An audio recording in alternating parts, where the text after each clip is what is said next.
the heights. Absolutely. The pre-night session entertainment has been completed on the Rod Laver Arena, and they are reopening the roof because they close it to sort of maximise the effect of the lights. And the Rod Laver Arena is covered with banks of LED screens, and it's wonderful. They do it every night. It sets the scene. Imagine if that's your first time in the Rod Laver Arena and you've got the lights, you've got the action. Sometimes there's singing, there's a little bit of everything, but the roof is open because the skies are clear, and it's 7:20 in the evening. Fans are made. There's a man draped from head to toe in a big Serbian flag, just seeing shots on our monitor of Djokovic with his team, just doing some shadow swinging. Goran Ivanisevic is imparting some words, and Novak Djokovic is just listening intently to some last-minute instructions. Yeah, he was very, very focused, and interesting to see the physio was standing right behind him, but absolutely focused on his body and just looking at everything,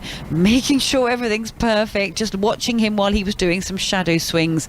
And there's a lot of pressure on the team as well, isn't there, because he's quite a stress ball when he's out on court, and he's not afraid to kind of turn around and bellow a few times at the team who have to absorb all of that stress. So they're a wonderful team. I think he loves them to bits, but they definitely take the brunt of the stress. And it's such a shame for him, isn't it, that he's come into these championships after what happened last year. I think somebody used the term unfinished business coming back here, and sure, this would be the opportunity to get that 22nd Grand Slam title, equal Rafa Nadal, who's now out of the tournament, and lo and behold, he's carrying this injury. It's just a nightmare for him.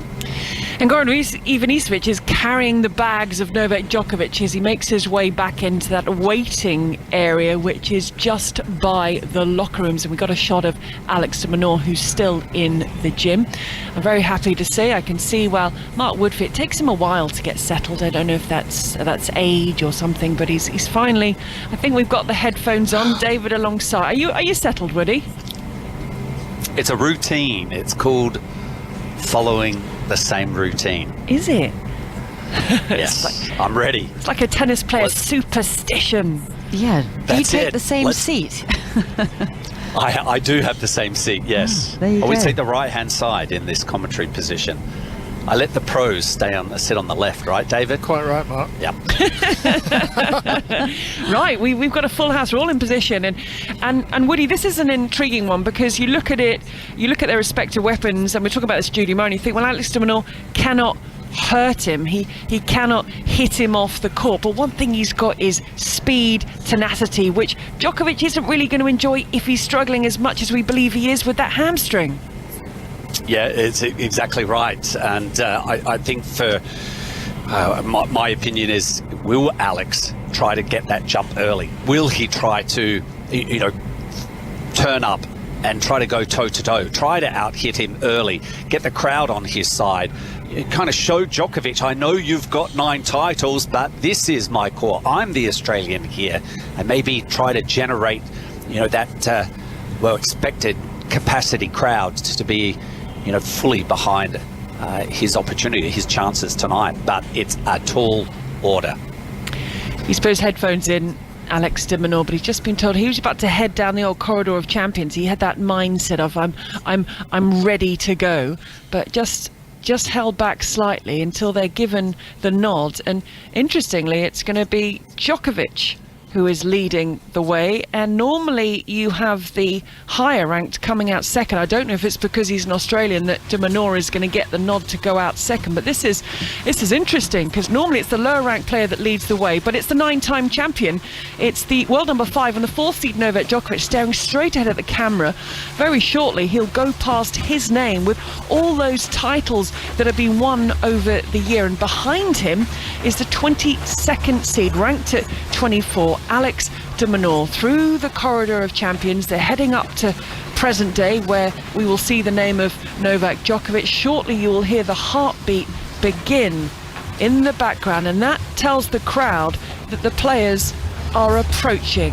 And once they reach the top of the stairs, the introductions will begin. Djokovic is ready. He's down the stairs. De Minaur at the top of the stairs. Sun shining down, introductions to begin. It's men's singles fourth round action here on Rod Laver Arena. Please welcome the number 4 seed, Novak Djokovic. He pats his hand against his heart and he walks out and he waves the left arm to the crowd. Can see so many Serbian flags flying. Cameras trained on their man. He takes the bench their opponent closest Australia, to the entrance. Alex de Minaur. And a wonderful, as you'd expect, reception from de Minaur. He's got the wireless headphones in, he's clutching his phone in his right hand. There's a little wave with the left hand, and he'll make his way to the far chair. We'll go through the housekeeping very shortly. But David, that was a little bit unusual, wasn't it? That Djokovic. Oh, Woody, you want to come in now? You're pointing and you're waving. Yes. Was that a little bit unusual? I think there was an opportunity missed for Alex to have the capacity crowd, obviously the delay.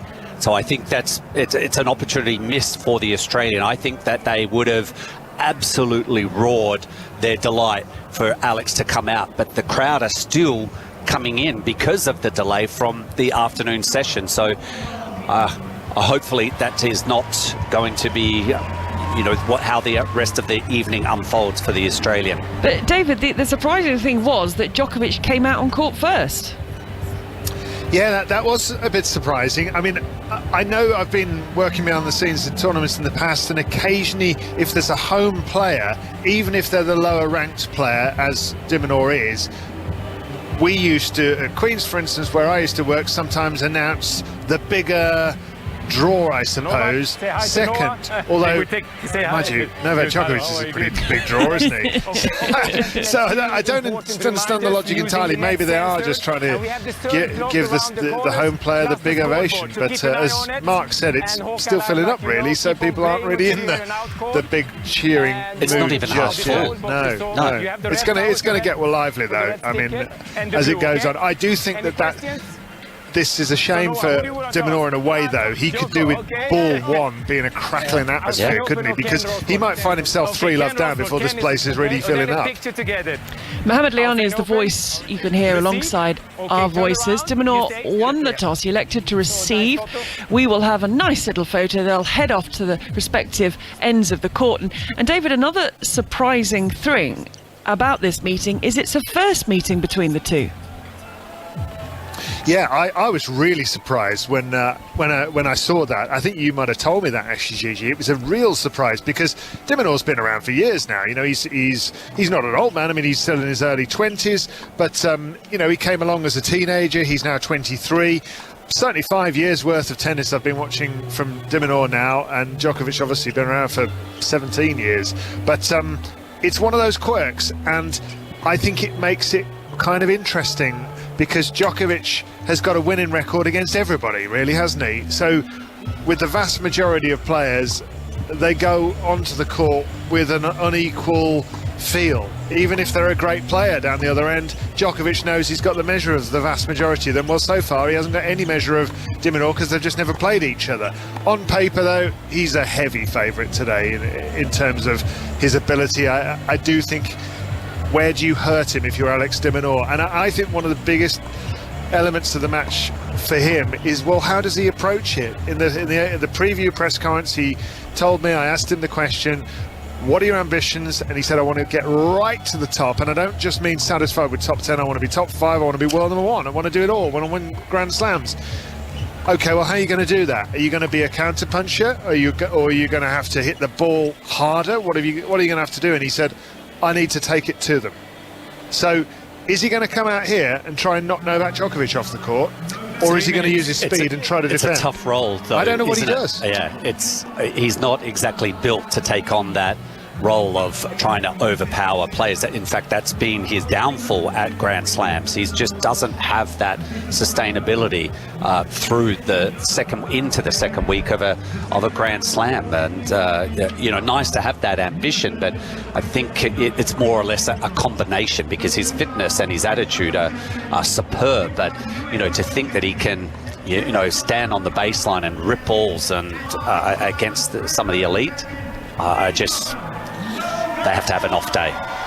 Yeah, Woody, it seems the more recent matches that I've watched of Alex de Minaur that he has tried to be a lot more aggressive. He's sort of gone closer into the corners. We've seen him kind of coming forward a little bit more. And I know he did work with Tony Roach, didn't he, in one of the off seasons, maybe not this year, but the previous year. And of course, Leighton Hewitt's been a big mentor as well, who is more of a counterpuncher, I suppose you could say. But what do you feel? Do you think he's going to play this match very aggressively?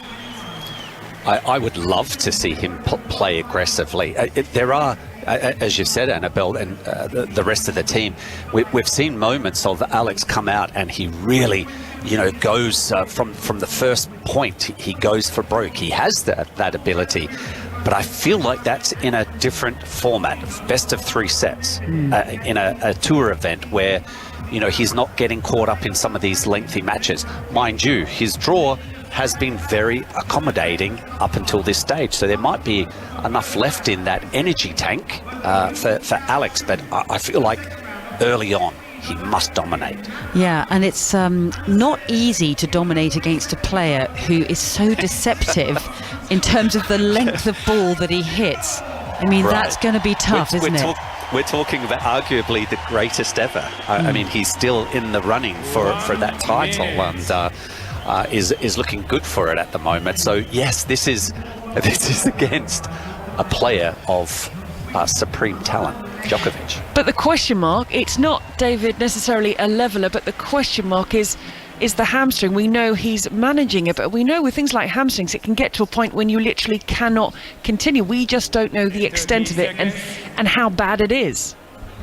Well, that's right. And it was a similar situation a couple of years ago when Novak Djokovic tore a muscle in his abdominal area. And he said us after the event, I mean, I think he had a couple of scans done throughout the sequence of the tournament. And by playing, the tear was getting wider and getting worse. So he was in more and more pain. But he's very used to managing issues like this. We can see him with the very heavy strapping on his left leg. I've watched all of his matches so far. During the rallies, he's moving fine, as far as I can tell. When a point ends, when he hits a shot, you'll sometimes see him judder to a stop or sort of jog it through, not wanting to sort of maybe react like he normally would if he didn't have the injury. Sometimes he's hopping a little bit when he's protecting it. Yeah. And he said, in the first round it felt great, and then suddenly in the second round it felt terrible. And sometimes he'll start a match and it'll be fine, and then he will experience a little moment of intense pain, and then maybe painkillers and hot cream will help it dissipate for a while. It doesn't seem like, it's not like he's done his hamstring like a footballer might, and then they pull up and that's them out of the game and they don't play for 3 weeks. Novak Djokovic doesn't have that. Very much looking forward to this, your tennis breakfast. It's Monday morning. What a way to start your week. Novak Djokovic, 9-time champion, hasn't lost to an Aussie since 2017. Will today change things? Djokovic, de Minaur with Annabelle Croft, Mark Woodford and David Law. Thanks, Gigi. Here is Djokovic to start things. Return is deep down the middle from de Minaur. He goes cross-court with his forehand. Now he runs around and he goes after that forehand onto the backhand side of Djokovic. He's moving all right as far as I can see in front of my commentary box window here. He's just a few feet away from us and we're ground level, basically sitting at the back of the court. Forehand down the line by Djokovic, then a backhand on the line. He's hit the line. Brilliant hitting from Djokovic. Forehand on the line from him. Comes in and de Minaur nets his backhand, and that's an early little signal to Alex de Minaur, who's never played Novak Djokovic before, just how blooming hard it is. Well, I think, as you said, David, just hitting the back line with a couple of the ground strokes there, and it's that depth on the ball, and he's like a sort of a video game for any opponent, isn't he? Just sort of sheer perfection on the baseline, great balance, and also the ability to just move that ball around. So that was an ominous sign from the very first point for Alex de Minaur. Yeah, it was ominous, I agree with you. Big serve down the centre by Djokovic, and that serve, Mark, I think is an important element of his game generally, maybe even heightened now that he is compromised a little, maybe physically. Yeah, and that left leg does take a bit of stress when he is serving. He's leaning forward. It's almost like that anchor leg, and then when he makes contact, he's landing on that same, so it absorbs a bit. No wonder it does get fatigue in these matches. Yeah. But that's a fine serve, and I think, yes, very much a good percentage of first serves into play. I think, Annabelle, just have a look at where Minaur is standing to return serve, because he's not frightened of being right on that baseline. Yeah, he's standing toe-to-toe with Djokovic right here. 40 love down in the first game, and I do find his strategy is one of the intriguing elements of this match, just to see what it is. And he's standing right in, and he'll return with a backhand. He'll really blast it cross-court. That's a lovely return right into the corner there, Annabelle. And Djokovic, even he couldn't dig that one out. Yeah, that was almost Djokovic-like, wasn't it? The way he hit that return of serve, standing well in, trying to take that ball on the rise, and really got his body weight behind it and got good width on the ball. And those are the kind of risks he's going to have to take if he has any chance in this match. You sort of feel with Djokovic it's going to be a lot about his pride out here today. He does not want to lose to Alex de Minaur, does he? No, he sure doesn't. As he aces down the centre and pats the loose ball away, he'll go and have a little drink from his bottle there as somebody holds up a big photocopied sort of A3 size photo of Novak Djokovic, I think with Novak Djokovic's baby son or daughter when they were born. Goodness me, that's an interesting photo to be holding up at a tennis tournament. But anyway, strange. Yes, Djokovic is changing ends here. I think one of the things that de Minaur's got to try to achieve here, Annabelle, I don't know whether you agree with this, is to try to stress Novak Djokovic out a bit by keeping it close, make him think about that hamstring, make him think about the crowd wanting de Minaur as the home player to win. Oh, no question about it. And he has always had such a great attitude. I remember the first time I ever saw him play was in Nottingham on the grass courts, and I think he was playing Dan Evans actually, and I was just so impressed with his attitude, his application to every single point. You know, he's a real hustler, and the speed, I've never seen speed quite like it, to be honest with you. Yeah, he really can move, de Minaur. He'll reach a couple of balls that you think are gone. Yeah, definitely. I mean, I think he's right up there with the quickest players on the tour. So he will be able to stress Djokovic if he can retrieve quite a few balls that maybe other players can't. And also his agility on the court is phenomenal as well. It's quite a big test, I think, mentally for Djokovic. This look, if his game's good enough and he dismantles de Minaur, he won't have any stress at all. But he hits his backhand return long, 30 love de Minaur. But the thing is, if the crowd support for de Minaur and the match itself becomes close, Mark, it can get to Djokovic, can't it? It can wind him up if he's not getting the support. Well, he feels like that the crowd at any Grand Slam should be behind him. I know his ranking is not at number one, but he feels like he is the number one player. And with that should come the unwavering support of a Grand Slam crowd. But he has to put up with the fact he's playing another Australian, so they will be divided. 40 love de Minaur. He started well here. Ace. That's a great start. He's already hurt Djokovic with one big backhand return to send a signal that he's going to be dangerous on return. And he's just put down an ace. I'm not sure there was a single rally in that last game. I think 3 missed returns, I think it was, from Djokovic off the backhand side. And at one stage he fell off the ball and then did a little bit of a hop and a skip, trying to kind of, you know, make himself remember that he's got to move those feet and at the same time as while he's trying to protect that left hamstring. But then a terrific serve to finish off that game. Really, really good service game. Annabelle Croft and Mark Woodford here with us on 5 Sports Extra from the BBC. We're on BBC Sounds. You can take us with us on the BBC Sounds app. Wherever you go, you can listen to live commentary of Novak Djokovic against Alex de Minaur. There's also the BBC Sport website with its live text commentary, and you can also listen to us on that page as well, as a huge forehand return is snapped back at Djokovic by de Minaur. I mean, he really is going for these returns, and that one just went long. That was like a rocket off the face of the racket. Must have barely missed by a whisker. Yeah, I thought it was a rocket of a second serve, to be honest. I mean, that was a phenomenal second serve into the corner, wasn't it? Really low trajectory.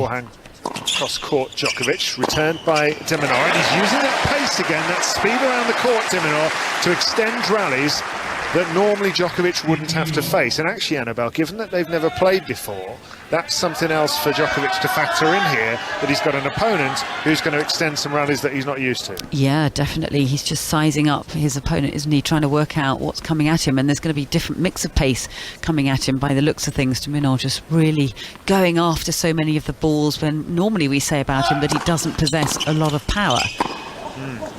Amazing backhand cross-court from Djokovic from a very deep return by his opponent, but he just flicked it on the half volley cross-court with those two hands, and even de Minaur couldn't get to that one. I like how we are debating the opportunities, the chances for the young Australian.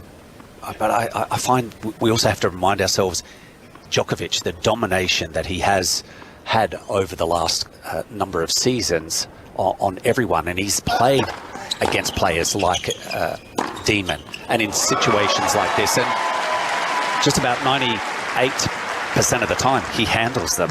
I don't think this is really an unusual confrontation for Novak, but just given the wrapping, I think that throws the spanner in the works. Lovely blasted backhand down the line from Djokovic there. And he's really hitting the ball sweetly at the moment, is Djokovic. Hits his backhand on the line, and de Minaur reaches it with a forehand down the middle. But that's a miscued backhand by Djokovic, so that's back to 40-30. Yeah, I mean, you're probably right, Mark. De Minaur's probably got no chance. But I'm the hype man around here, all right? So I'm going to big it up. I don't want to say no chance. I think he does have a pretty good chance, but... He certainly he started really well. He has. de Minaur, hasn't he? He's got himself into a position to have those opportunities. Wouldn't you think, Annabelle?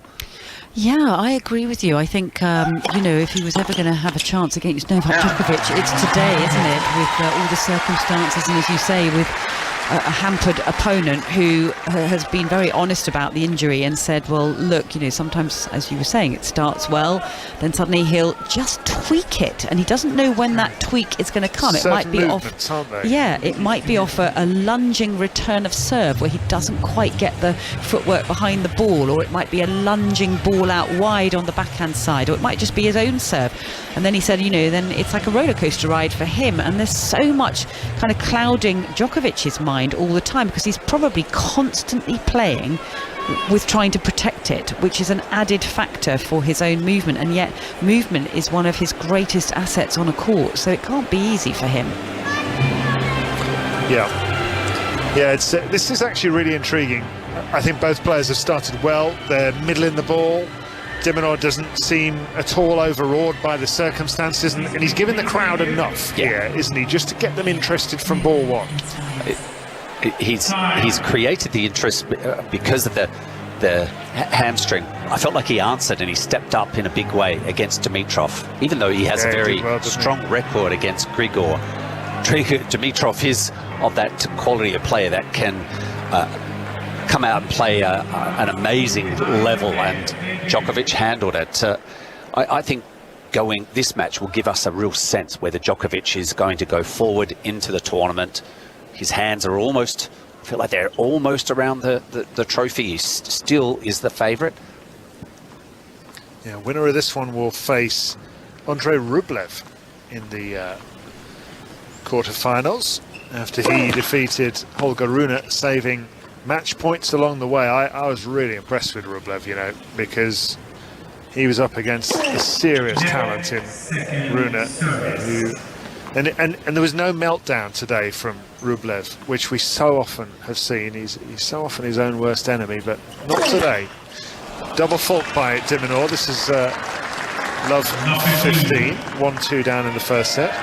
Yeah, I was also surprised how calm Rublev was, because it looked like that match was going away from him in that fifth set, and he almost went into his shell, went very quiet, and that almost in itself got him across the line. He was very calm. Unusually so. A lot of nervous gum chewing in the Alex de Minaur support team box, including his girlfriend Katie Bolter, one of the British tennis players. And forehand's gone wide by Djokovic there, so 15 all.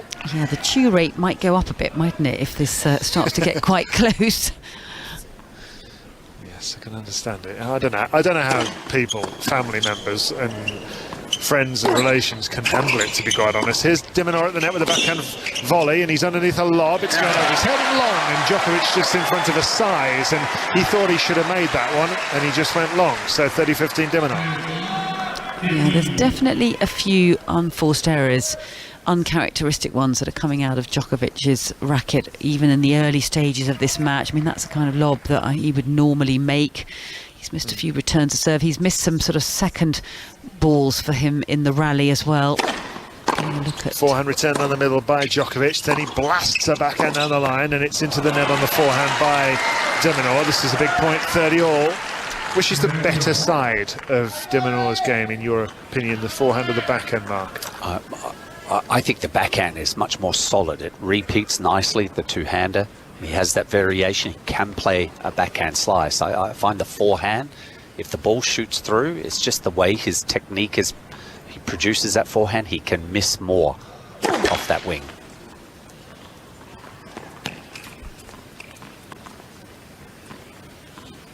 This is a big point already.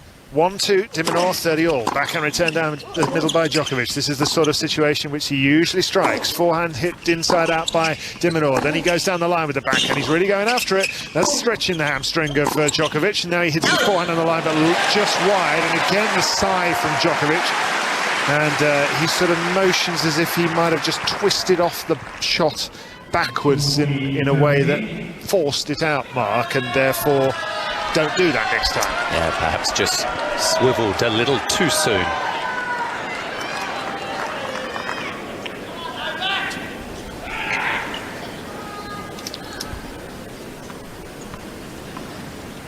So that helps de Minaur a lot, because at 40-30 he has a little bit of safety in this game now. Djokovic with a backhand return across court. He'll hit his backhand on the line now. Now a forehand that he lines up, but de Minaur's there, but he can't quite get that one back over the net. There was a real bit of oomph in that forehand from Djokovic, as if to say, you want to know what power feels like? Have this. This is it. Reminds me of the Davis Cup finals last year in Malaga. Probably the best player up until the finals was Alex de Minaur. He won all of his matches, was in control, handled himself as the number one player for Australia. But he got to the final against Felix Auger-Aliassime, and he certainly was the second best player. He was just dominated by the power of the Canadian, and that's what can happen against some of the elite power players for Alex. Who hits his backhand cross court. This is deuce now. 1-2, de Minaur is down. He's playing very nicely indeed, but is that going to be enough? Forehand on the centre, Djokovic long. And Djokovic now just sort of exercising that left leg that's heavily strapped, and asking for a towel from the ball kid, I think. No, he's not asking for a towel, because of course they don't do that anymore. He must, I don't know what he's doing. Some little motion to his support team. Yeah, when he does that as if he sign, wanted to wipe his face. yeah, I didn't really understand that. It's that sort of gesture of wiping your face, but that usually means I didn't see the ball. Yes, and he's a contact lens wearer, isn't he, Novak Djokovic? Sometimes he has trouble with contact lenses and with the lights and all of those sort of things, and it's actually that slightly tricky time of the day here, 10-8, where it's still bright blue sky up above, and yet the floodlights are on us at the same time. Forehand cross court from de Minaur, who hits his forehand cross court again. Really deep hitting from the Australian. He is peppering the baseline, Djokovic style. And Djokovic says, you want to know what Djokovic style is? Have this one. Forehand cross court. Now he hits another one down the middle. De Minaur steps up now, blasts it down the centre. Goodness me, they're going toe to toe here. Forehand cross court by Djokovic. And long Djokovic. Is it? No. The forehand from de Minaur, I think, is long. Oh dear, that was a breathless rally, Annabelle. Oh my goodness, it really was, and they really were going toe-to-toe, a mental mini battle, 22 shots that last rally, and afterwards Djokovic turned round and had some really strong words with his camp and was indicating something, so he's already stressed, a little bit uncomfortable and not happy with something. Maybe a statement-making point, that one there. Yeah, he indicated two, didn't he? And then was sort of like looking like something about his leg and two, and not sure what that meant. I have no idea. I really couldn't even begin to think. I mean, Diminor's not out of this game yet. Still deuce. Forehands hit cross court by him. Huge hitting here from Djokovic. It's as though he just wants to send, as Mark says, a statement down the other end. Well, Diminor's happy to stand up to it. Here he hits his forehand cross court. It finds the line. Forehand cross court by Djokovic, who's gone long. And Djokovic is already looking a bit miffed with life right now. And I would suggest, Mark Woodford, that although Diminor hasn't got out of this game yet, if he levels up at 2 games all here, he'll have done job 1. He's embroiled Djokovic in a battle, a physical battle, and he's winding him up. I agree. Alex is not retreating away from the baseline. A lot of his contact points are right there on the baseline, and that shortens the response time for Novak even. 1-2. Advantage though, Diminor. And he hits the forehand cross court. Djokovic really going big on these ground strokes today. Forehand down the line though by Diminor. How about that for retaliation? And Djokovic in front of our commentary box window has a dark look in his eyes. He is muttering to himself, and I suspect if I could hear what he was saying, Annabelle, I'm not sure those words would be broadcastable on the BBC. No, I don't think so. And if you could draw steam coming out of both of his ears, that's what he would look like. I mean, he's pretty irritated because, as you say, he was really ramping it up, trying to boss, bully, intimidate Diminor, who's actually stood up to it and come up with some fantastic ball striking himself. I mean, can he keep it up? Because probably this is slightly outside his comfort zone for Diminor, and it will take something to really keep playing at this kind of level. 2 games all. Djokovic serves now. Forehand cross court from him. Brilliant cross court forehand. Wrong footing, Diminor. He can really produce the power, can't he, when he can get the footwork right. He needs to stay light on those toes because of that leg, but also get the body weight behind it, and really sort of hooks that ball, doesn't he? A lot of wrist on it, and that ball just keeps on travelling away from Diminor. Even he can't get it with his speed. 15 love. Ace down the middle by Djokovic. 2 all.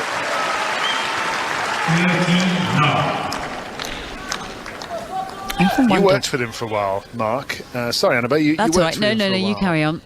And I just wonder how much this serve's improved. I mean, I know it's a long time ago. It's more than 10 years ago, isn't it? But I mean, it is. That serve, we'll get onto it after this point, but I mean, this serve now is not only reliable, I mean, it hurts people.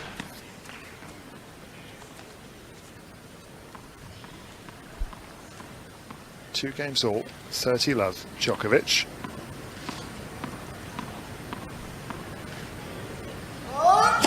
Slows down the centre onto the backhand, hits his 2-handed backhand down the line now, Djokovic. Now a forehand cross court that Diminor reaches, parries his forehand down the centre, now chips one and keeps it low. Moves to his right and hits a big forehand cross court, does Diminor. They're going toe to toe, huge forehand on the line by Diminor, and wins the point. The crowd love it.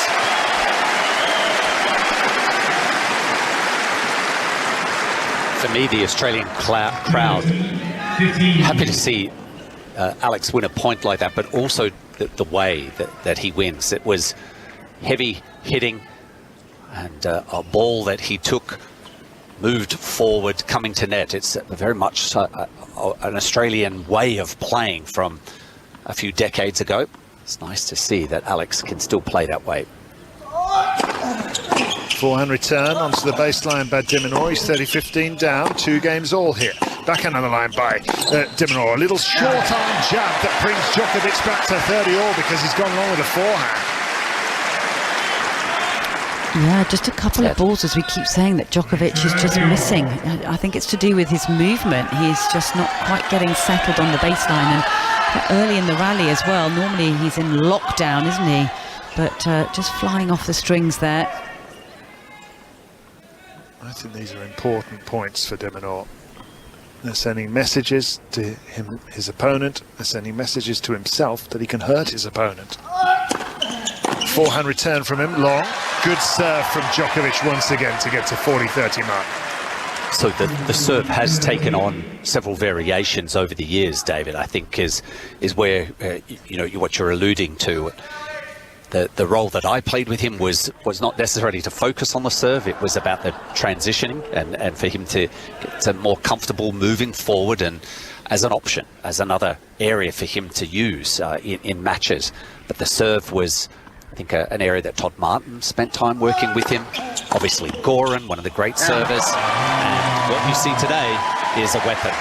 Yeah, it really is. And it's such a fluid motion, isn't it? Whiplash of a serve down the centre there to take a 3-2 lead after 21 very, very competitive minutes, Gigi.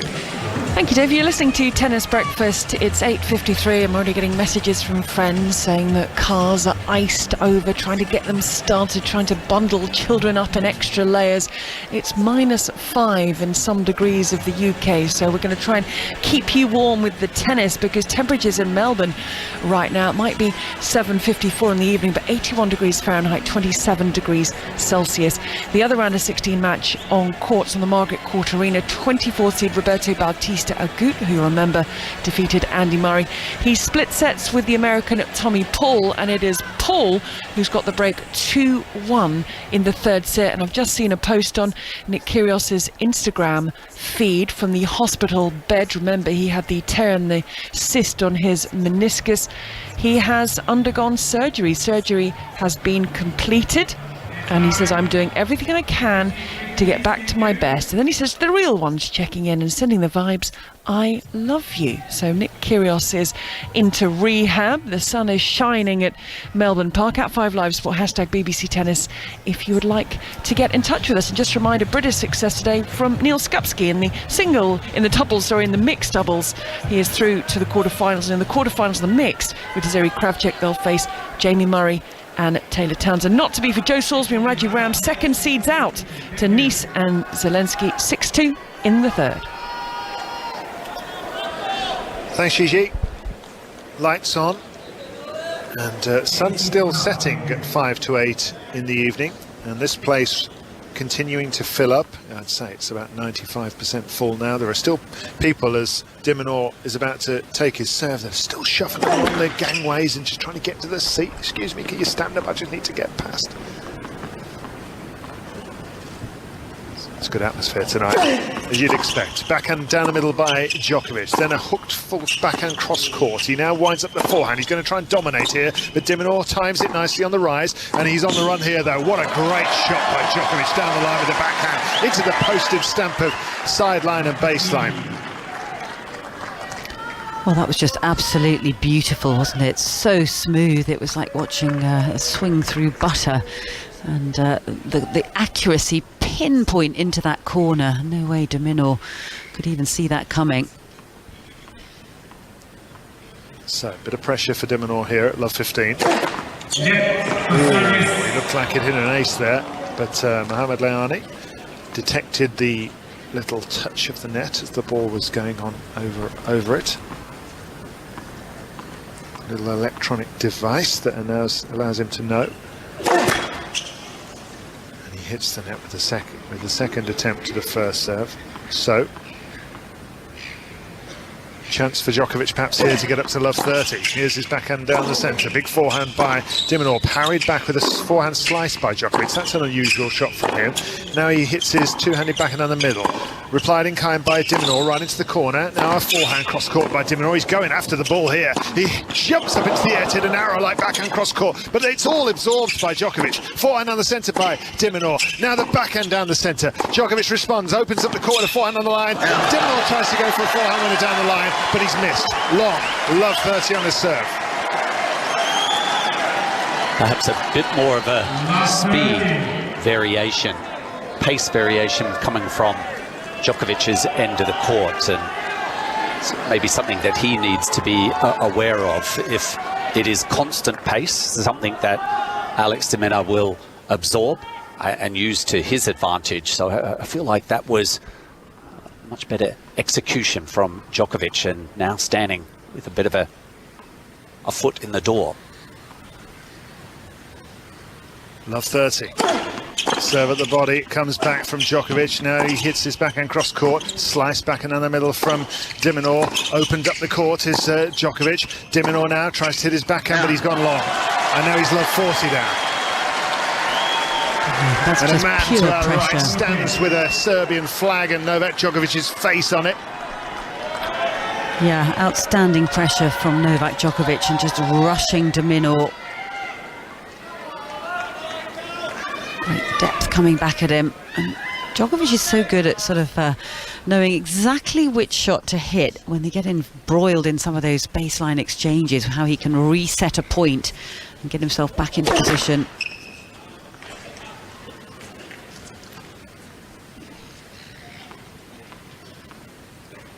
A lot Love of tension, 40. isn't there, David, at the moment? Yep.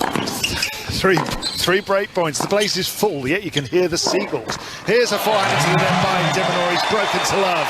And Djokovic strikes, and the Serbian flags, dozens of them, all around, are fluttering inside the Rod Laver Arena. 4-2.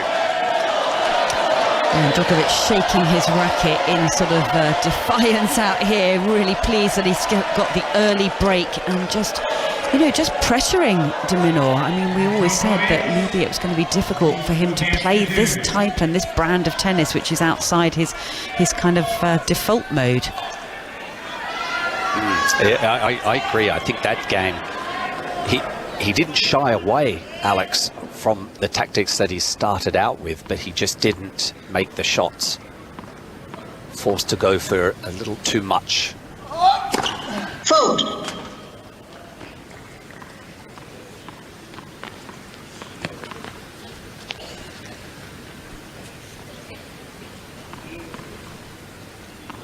Djokovic, far into the court, just settling himself down, waiting till he's right. He serves that one into a forehand. It's hit back deep down the centre by de Minaur. He's chipping the ball back, and this is big hitting from Djokovic now. Statement-like shots every rally, it seems. And that forehand that de Minaur just sent back, obviously, is trying to keep the point alive. But as soon as he loses the weight of shot, maybe that the length, it's where Djokovic is pounced. Easy first point to the number 4 seed.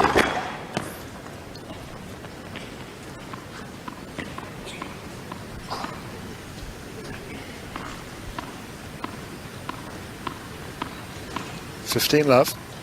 Well, when Djokovic used to do about 25 bounces of the ball, not so many these days, but there were a fair few there. Forehand down the centre by de Minaur. Then a response from Djokovic that was just emphatic. Forehand on the line, clean winner. Well, that was laser-like, wasn't it? And off a sort of a more spinnier shot from de Minaur. Had a little bit more loft on it and sitting up, but Djokovic almost had both feet off the ground when he played that one. Jumping into it. 4-2, 30 love. It's amazing how quickly it can turn, because de Minaur was so competitive in the first 4 games. Inside out forehand hits the net from him though. He can't handle Djokovic at the moment. 7 points in a row. And there's pressure, isn't there, Mark, for an Aussie to be playing on this very famous court up against this great champion. They want to see the sort of tennis that's going to bring them alive, and that's pressure in itself for de Minaur to give them that. Yep, definitely. With Rod Laver, no doubt, in the crowd, watching the last Australian play in the singles. That's enough pressure already, isn't it? Backhand return attempt from de Minaur just goes wide. He's lost 8 points in a row, and Djokovic has stepped on it. But I think the truth is he was trying to step on it from the very first ball, and whilst he wasn't able to get a break of serve in those 4 first games, Mark, he was laying down a marker, wasn't he, that de Minaur has got to stay at the level he was at if he wants to hold on, and it's so difficult to do. Yes, it's very intriguing, I find, you know, the way that this first set's played out. And I think it was an arm wrestle. You know, they've both grabbed each other's palm, and they're, you know, trying to pin down the other. They came out toe to toe. Very solid rallies, but it is Djokovic that's just been able to maintain that level. But I don't think Alex is going to be deterred or shouldn't be disappointed that he surrendered that game. It was just a huge couple of games there by the former number one. Yeah, you just have to hand it to him, really, Annabelle, don't you? I mean, goodness me, that's a difference separator right there, isn't it? To show what the world number one, the man who's won 21 Grand Slam titles, can actually do if he really goes for it and connects. Oh, it's special to watch and witness, isn't it? I'm sure the crowd and yourselves where you're sitting there, it's a treat to see just how well he hits the ball and that sort of stubborn character that he brings onto any match court. You know, he's like steel, isn't he? And you knew he was getting a bit wound up that Minaur was sort of going toe-to-toe with him sort of in the early stages of this match, and now he's just separated himself. It's like watching a racehorse going down the flat towards the finish line, isn't it? Just extending that lead at the moment. Body serve from de Minaur. He really needs to win this game and just feel a bit better, I think, as a forehand hits the net from Djokovic, and de Minaur wins his first point for about 3 games, and a little punctuation of come on and a shake of the racket. He needs to feel, Mark, continually that he can actually win this match, and that I know he's come into the match feeling that he can and that he will, but if you start getting body blows like he's just experienced the last couple of games, surely that must get really hard, especially when Djokovic hits a screaming winner down the line like that with a backhand onto the line. And it's balancing for the Australian, not trying to, well, the way that he lost his serve by stepping up and trying to go toe-to-toe. There are times that is necessary, but then to be able to temper it back. Big serve out wide from de Minaur, just what he needed. Yeah, that's the exact serve that really pulls Djokovic on the full stretch, and you could see him just pull up. He did stretch for it, but he doesn't want to kind of really extend any leg movement that's going to stress that left hamstring.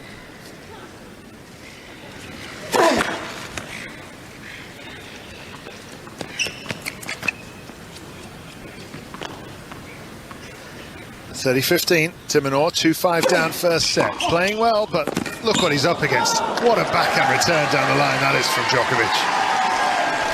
It's in a different mood today, I think, David. It feels like he is not in the mood to mess about. He doesn't want to waste any extra time on this match court.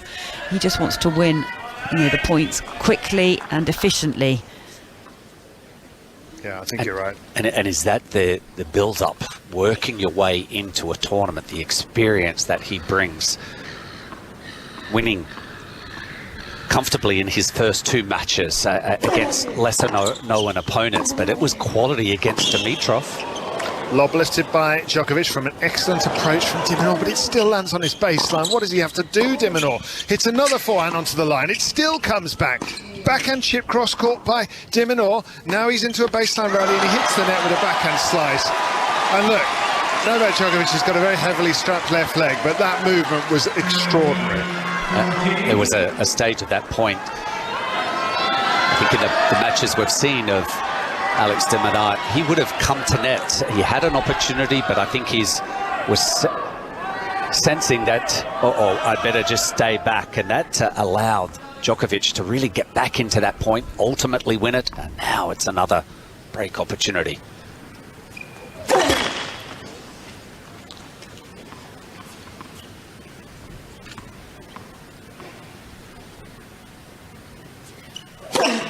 Forehand return is hit down the middle by Djokovic. Now he whips one down the line. A backhand cross court and deep by de Minaur. He's break point down. In fact, he's set point down. He hits his forehand long.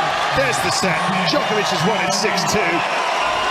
And that's pretty unplayable. The last 4 games from Djokovic, just unplayable, Mark Woodford. Separated himself from the Australian. Annabelle, I don't know if Alex de Minaur could have hit a better second serve that he just sent down, and Djokovic just said, thank you.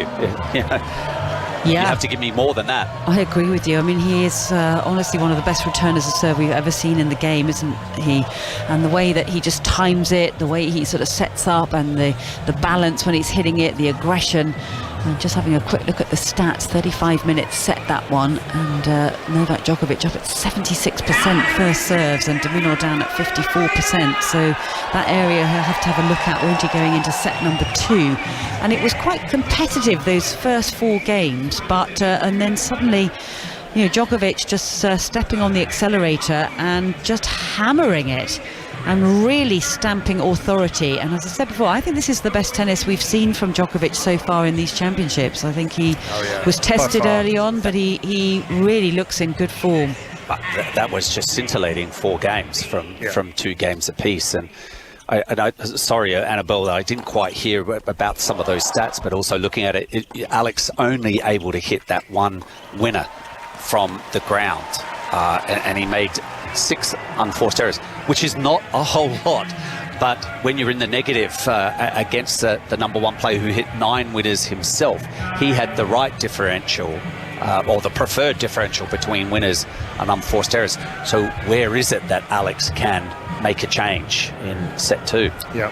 Well, Gigi, you're going to take us through it. Novak Djokovic has never faced Alex de Minaur before tonight. Now Alex de Minaur knows a little bit more about what it's like. 6-2, first set. Yeah, he certainly does. And I guess one of the questions, Annabelle, does de Minaur believe that he can beat Novak Djokovic? I'm not so sure, Gigi. I think that he has a great attitude in every match that he plays, but ultimately that always does come down to that. And there was just a sort of a moment midway through when he'd got broken, and I just felt you just started to question that. Does he believe that he can go off against this man who is nerves of steel, a wall of concrete down the other end of the court? I'm not in any mood to mess about out here. No, absolutely not. If he is nursing that hamstring, which we know he is, he wants to get this done. He doesn't want to get involved in a battle. He wants a clean match and to get off the court. It's 4-2, Tommy Paul, Roberto Bautista good in the third. They split the first 2 sets, so we're going to keep you across anything and everything that takes place here on the Tennis Breakfast at 5 Live Sport. If you'd like to get in touch with us, hashtag BBC Tennis. Mark Woodford and Annabelle Croft with me in 2 different commentary boxes, separated by thousands of miles, but still together. As Djokovic serves down the tee, back through the middle of the court, the off forehand drops that a little bit short. Djokovic inside out with the forehand. He's pushing de Minaur back and he's drawing the error. So what you talked about, Woody, what possible changes, tweaks could it, what can he, we know he doesn't have the big weapons, de Minaur, but from what you've seen in that first 35 minutes, is there anything he can do to turn the tide in his favour? I hope so. I hope that I believe he does feel he's still within a chance. It would be unusual for Alex de Minaur not to walk into the arena believing that he can beat no matter who it is. Maybe when it's 2 sets to, if it gets to 2 sets to love and maybe 2 breaks of serve, it might start to waver a little bit. But I would like him to maybe still venture to net. As I mentioned in that final service game, he had a chance. He backed away from it there, and he ultimately paid the price and lost 2 serves to love. So it's an area that I think is worth exploring, but you've got to get the point started, right? You certainly do. Service return winner off the backhand from de Minaur. 2 people in the crowd waving Australian flags and dressed as bananas. I'm not sure why bananas. Just in keeping with the tennis world. Banana, yes. You might get a date. They must be from Queensland, I think. Bananas in the crowd. Game points for Djokovic. He swings the backhand deep. Now he swivels to the off forehand. De Minaur playing through the middle of the court. Djokovic was deep from de Minaur. Very deep from de Minaur, and he wins the points. And Djokovic just gesturing that he was being pushed backwards by that one as it came and skidded off that baseline. Just felt like his body didn't quite connect with that one. He was annoyed for missing that. Long, hard stare down at that line. But as we know, they cannot challenge because we have the electronic line calling system. Still got a game point to get the first game of the second set on the board on tennis breakfast. The backhand blocked back, the off forehand played stopped a little bit short. Djokovic then slices the backhand cross-court, the inside-out forehand from the Australian, the slice from Djokovic, the slice up the line from de Minaur, the forehand whipped cross-court from Djokovic, down the line, has some air on it, sits up, Djokovic brings it down, backhand cross-court clips top of the net, the slice from de Minaur goes long, the apology from Djokovic, which he doesn't mean, because it clipped the top of the net, it changed the flight of the ball, and Novak Djokovic gets the first game of the second set. Yeah, I mean, a good start from Djokovic, wasn't it? I mean, going up 40 love, actually looked like he was trying to serve and come forward on that first point at 40 love when he got past. But it feels to me as if Djokovic is very comfortable in this match. He's now sussed out an opponent that he'd never faced before. He kind of knows where the higher levels are that de Minaur can bring to this match, but he also knows how to sort of, as I said, reset points. Sometimes when he's in defensive positions, he'll kind of change the angles of the way he hits it just to reset it so it doesn't allow de Minaur to really go into the corners. And I just feel like he looks completely in command at the moment. I mean, that could change. He could sort of tweak that leg a little bit and start to get a bit flustered, or de Minaur could start throwing down some hammer blows, but I'm not sure. I just feel Djokovic is really, really comfortable right now. Alex de Minaur, 23 years of age, 6 foot tall, 6th Australian Open appearance. His best showing, round of 16, so this year and last year, looking for his first Australian Open quarter-final.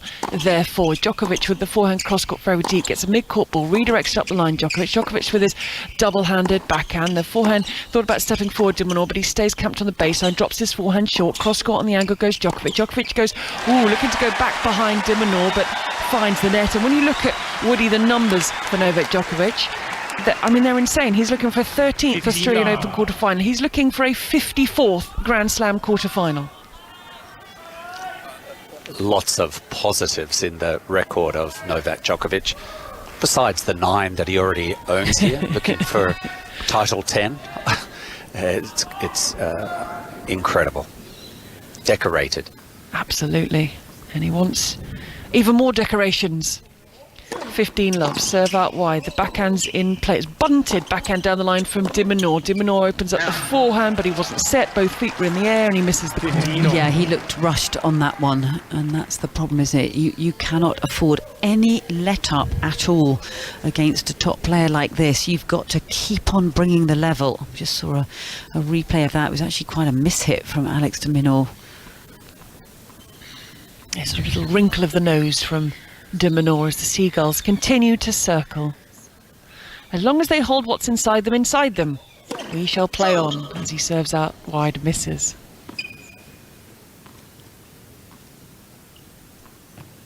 Looking to beat a top 5 player at a Grand Slam for the first time. The Australian served down the tee, backhand through the middle of the court and long.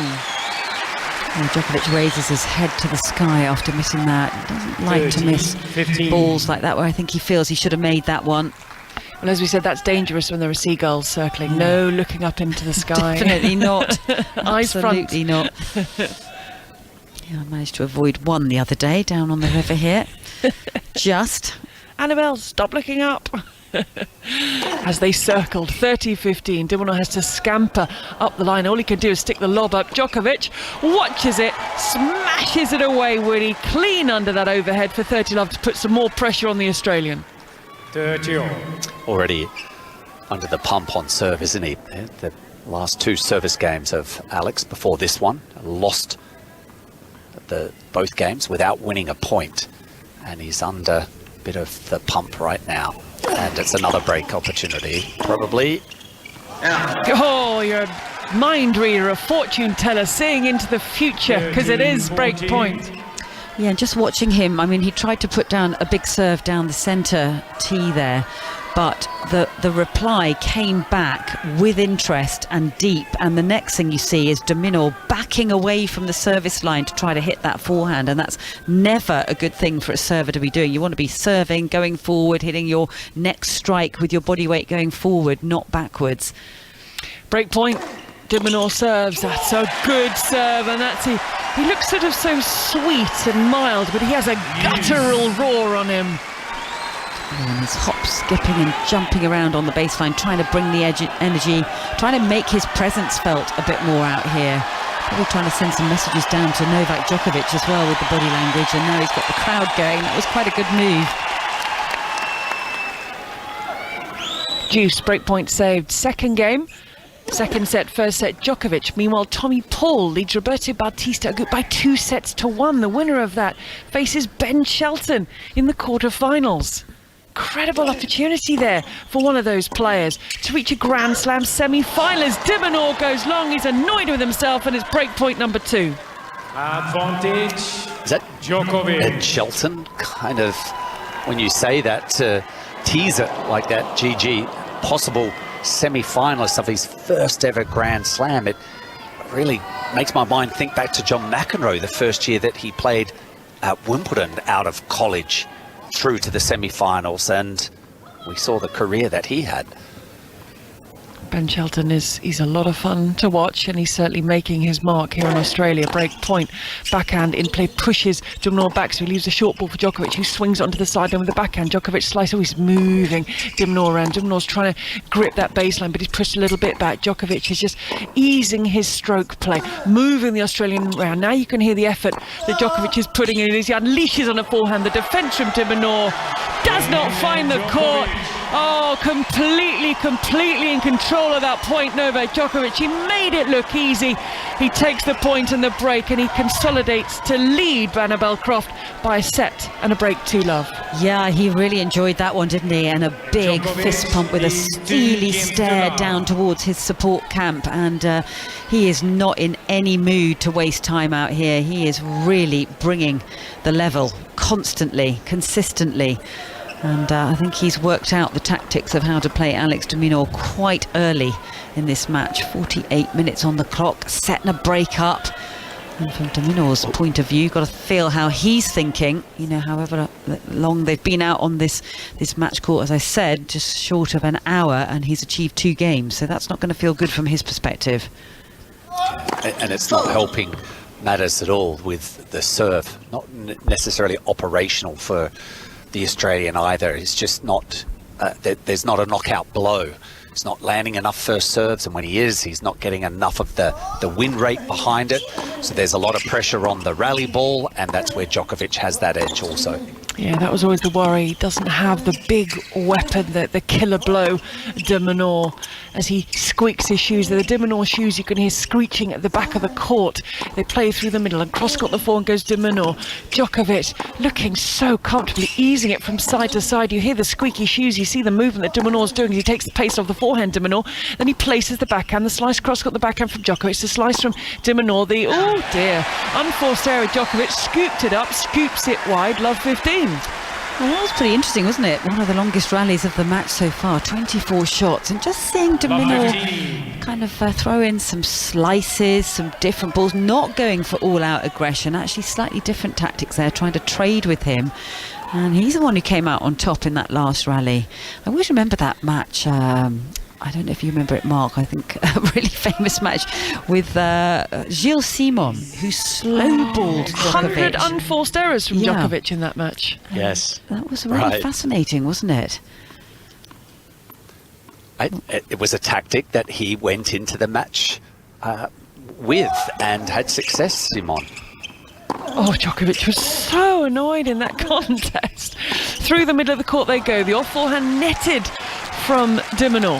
Well, it was just interesting to see him have a completely different tactics thrown at him. And I remember Gael Monfils using the same tactics shortly after that. It was like everybody had got the tapes out and watched it and sort of thought, oh, well, maybe we should try this. And actually, that match was pretty tight with Monfils before Djokovic eventually came through. But you don't really see too many players attempting that against Djokovic. I suppose it's a brave call, isn't it? Especially if it goes against what you normally do. 15-all serve out wide. That's a big, brutal, bruising serve. And with 50 minutes on the match clock, it is 30-15 Djokovic. Even thinking of a match Djokovic may have played here, ended up losing to Dennis Istomin. I think Istomin was ripping serves down. Big second serves, any ball he hit to the corner and actually moved to the net and just took time away from Djokovic. So just a variation to actually the slow ball option that Simon and Monfils have attempted. 30-15 to love, leading by a set. Djokovic kicks that serve up high, the backhand cross court, the flat backhand up the line from Djokovic. Djokovic stepping with a that was a killer blow from Novak Djokovic for game points. He seems to be doing really well, Djokovic, in making de Minaur come off the ball a little bit. I know, Mark, you've talked about that. The minute he sort of doesn't really get the good strike and it sits up invitingly, Djokovic is sort of creating that quite a few times in this match, and then he steps in and takes that ball down the line early, coming forward. It's looking very straightforward how he's playing this match. Yeah, he's really got that feel about it. Short ball, Djokovic. Thunders it on top of the net. It comes back. He has to hit the overhead, but he got that all wrong. It was in a very awkward position. It was the net cord that slowed things down. He looks a touch annoyed. Shouldn't be too worried. de Minaur's on his toes. It's still game point. He went the wrong way, didn't he, Mark? He did, and let's just asterisk that point for the moment. You just never know. That should have been Novak's. He was in such a rush with that forehand. If he'd taken his time, it would have been a whole lot easier. But let's see this next point, how it unfolds. Still a game point at 40-30, looking to consolidate the break. The 9-time champion serves down the tee, and you hear the call from the electronic line calling system. So everyone is back into position. de Minaur on his toes, bouncing, bouncing, bouncing. Another wide stance, swaying quite vigorously the top half of his body. Baseball cap on, peak front, continually swaying, now on his toes. Hits the backhand through the middle of the court. The forehand cross court and deep from Djokovic. Good defence from de Minaur. de Minaur then places that backhand cross court. The slice now from de Minaur to the double-hander from Djokovic. Double-hander from de Minaur going cross court. It's more central from de Minaur. It's back up the line from Djokovic. Djokovic with the backhand, penetrating the backhand wing of de Minaur at game point. Lofts that ball up, puts it deep, sits up. Djokovic inside him with his forehand. Forehand cross court onto the sidelines. He's got Djokovic out of position. There's a miss hit from de Minaur. It misses the court. A fist pump from Novak Djokovic. It's what he wanted. It's the consolidation of the break, and he leads by a comfortable set and 3-love. Well, that was an extended rally as well, 21 shots, and yeah, he's just extending the lead even more. Just 18 minutes in the second set, and he's already 3-love up with the break of serve. And as I said before, Gigi, it feels like there's a pattern developing in the way that this match is being played. And de Minaur was just trying to throw in some slice backhands and trying to be aggressive at times, but you know, the overall weight that's coming from the other end of the court and the pressure, the precision, the timing, the balance, everything he's bringing into this match, it's a higher level. It's too good at the moment. It is, and that's the worry, isn't it, Woody, for de Minaur, that Novak Djokovic has this other level which he's currently playing at. Yeah, Alex unfortunately just hasn't had that enough experience at this level. You consider his record against the top 5 has been thin, even though he's beaten Medvedev and Nadal within the last couple of months. But he needs this experience as well. And I'm not just saying, oh well, the outcome is inevitable, but I think this will be a real plus for Alex. It may not be able to change too much just yet. We're having a good look at his racket bag, and I think he hopefully has looked to see what one side of it says, which is don't worry. And this side of the opposite side of the racket bag says be happy. Can he be happy with the effort so far? I love that song. It's a good one. It's a nice attitude, isn't it? I'm not sure he's being happy and not worrying right now, though. Yeah. Serious look on his face. Always looking for positives. Yeah, Must be you looking have to. for positives. And you have to in life as well. Whatever the situation, try and find a positive. There is always a positive in there somewhere. 5 minutes shy of an hour. Serve down the tee. The off backhand return from Djokovic. Clips top the net. Djokovic comes forward, scoops it up down the line. The pick up from de Minaur. The overhead from Djokovic. Places it in the court. It's quite a slap from de Minaur. The backhand cross court from Djokovic. In comes de Minaur. Slides into the backhand. Pushes it deep. Backhand cross court. Pushes de Minaur back and into net. Clever play from Djokovic. Just pushing it deep.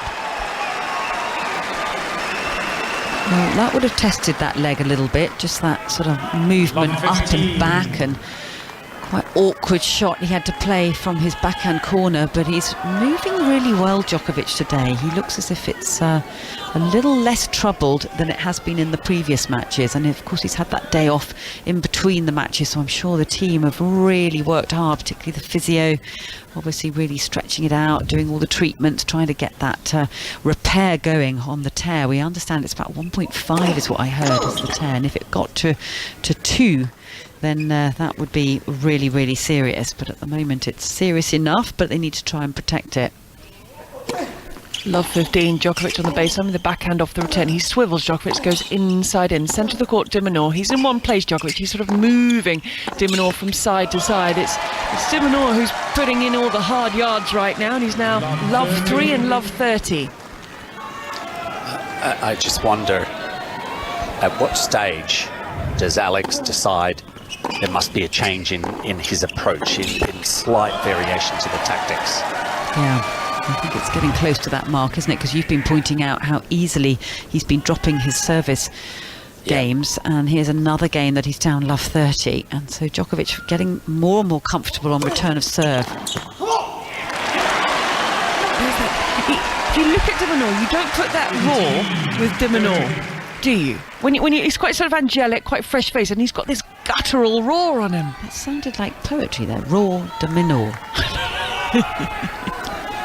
I think that's delirium.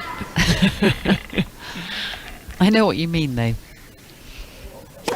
15-30, got himself on the board in this fourth game. Djokovic slices, floats that ball very deep, inside out onto the sideline to de Minaur.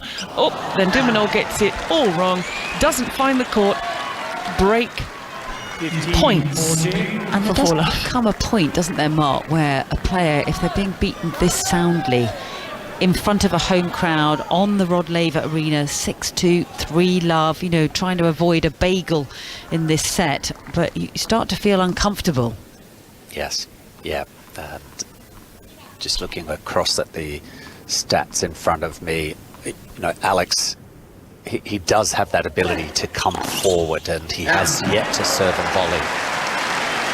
Is it a tactic that will bring him back into the match? But maybe not, at least in this second set, but trying to look for something that, you know, he can change or add that we haven't seen. He's got to be able to move Djokovic off of his axis right now. Yeah, I guess the fact that he's not serving and volleying is just the fear factor, isn't it? Facing that return of serve, he just doesn't feel it or back himself, or he's just too shackled. Break point number 2, it's a second serve. Djokovic on the hunt, on the attack. He's prowling that baseline, Djokovic. Rare unforced error, overhits the forehand. I'd give him the big build-up for the break, and then he does that, and it's deuce. Yeah, that's a rarity. Get hold of that ball, steered it. Just indicating that ball's sliding through the court off the serve. Floodlights on, roof open, still not dark, 8:30 in the evening, Monday night, 9:30 Monday morning here in the UK. Backhand placed up line from Djokovic, long from de Minaur. He's sort of muttering to himself, is near his box, with Leighton Hewitt front and centre in the box, and it's a third opportunity to break.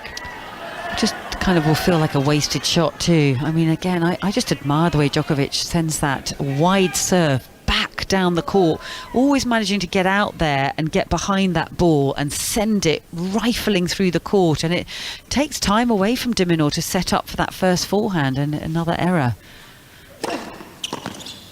Good serve, break point saved. Yeah. That's the serve. We just haven't seen enough of those where he wins a point cheaply. Feels like an ace. Wants more of that feeling. And if he holds this, having saved 3 break points, then you get the crowd involved a little bit more, and he needs a little bit more help for the crowd right now. Serves out wide, goes for the 1-2 punch, he pulls it off, he fist pump, and he's got game point from 15-40 down. Yeah, Djokovic didn't want to run and chase that ball. I mean, it was a very good strike from de Minaur, but normally you'd sort of expect Djokovic just to get a racket out or try and go after that. He definitely didn't want to stretch for that one. So, no, that's going to do some damage to my leg. Guess you've got to pick your battles. And he leads by a set and a break. Missed the enormous serve down the tee. There are a few members of the Rod Laver Arena who thought that was nice. They're about to get very excited. They calm themselves. Djokovic on the baseline slams that forehand right back down to the feet of the Australian. And that's a slapped forehand, isn't it, Mark? Yeah. Oh. I mean, we've seen some fast-paced second deliveries of Alex, and with very little success. That one was a change of pace, perhaps a little slower, but still dealt with such venom from Djokovic. Yeah, a defiant forehand, that one. Deuce. Fourth game, second set. Djokovic looking for a double break. Oh, he drops a return over. De Minaur's in the net. The lob is up. De Minaur, he just couldn't get enough height. He couldn't jump up. Into the net it goes. And it is break point opportunity number 4. Just a stunning lob. We've talked about a couple of lobs he missed early on. Well, absolutely perfection, that last one he's just hit. Brushing up the back of the ball, enough height on it. Really awkward to smash that. You almost felt that ball was sort of waving at De Minaur as it flew past his head, and he tried to reach up and get it as he serves down the tee. Break point for Djokovic, who plays the forehand. That sits up, backhand up the line from De Minaur, who plays the forehand down the other wing, backhand cross court, stretching the Australian. Does he go down the line? Yes, he does. He's overhit it, Djokovic. He did all the work. We knew where he was going. De Minaur knew where he was going, but he overhits. Bit more weight of shot from Alex, the backhand cross court. Djokovic not quite at the base of the ball there. The balance as he made contact, wasn't able to stay on it long enough for him to control the backhand up the line. But that was a heavy shot thanks to Alex. Oh. Service return winner. Again, the mind reading of Mark Woodford. He sensed something big was coming, and it's deuce. And break point now, once again for a 5th time. Goodness, it's one of the best returns of serve you're going to see for the entire tournament. Wow. You might have guessed there is a touch of a delay from what Mark Woodford is seeing as to what we are seeing here in the UK. So if you hear any strange noises, you might know that something special is coming. Woody couldn't contain himself. Such was the quality of that return of serve. Second serve. 5th opportunity to get the double break. Sits up, backhands in play. Forehand flick cross court by De Minaur. Forehand through the centre from Djokovic. Off forehand from De Minaur. De Minaur keeps on the forehand, goes inside it, drops it short. Backhand cross court from Djokovic. Djokovic forehand up the line onto the service line. Netted, there it is. 5th time of asking. Novak Djokovic gets the double break and he leads. A slightly despondent looking Alex De Minaur now, Mark Woodford, by a set and a double break 4-love. Yeah, so I think according to Annabelle and I, it should be change of tactics button time. Yes, Annabelle?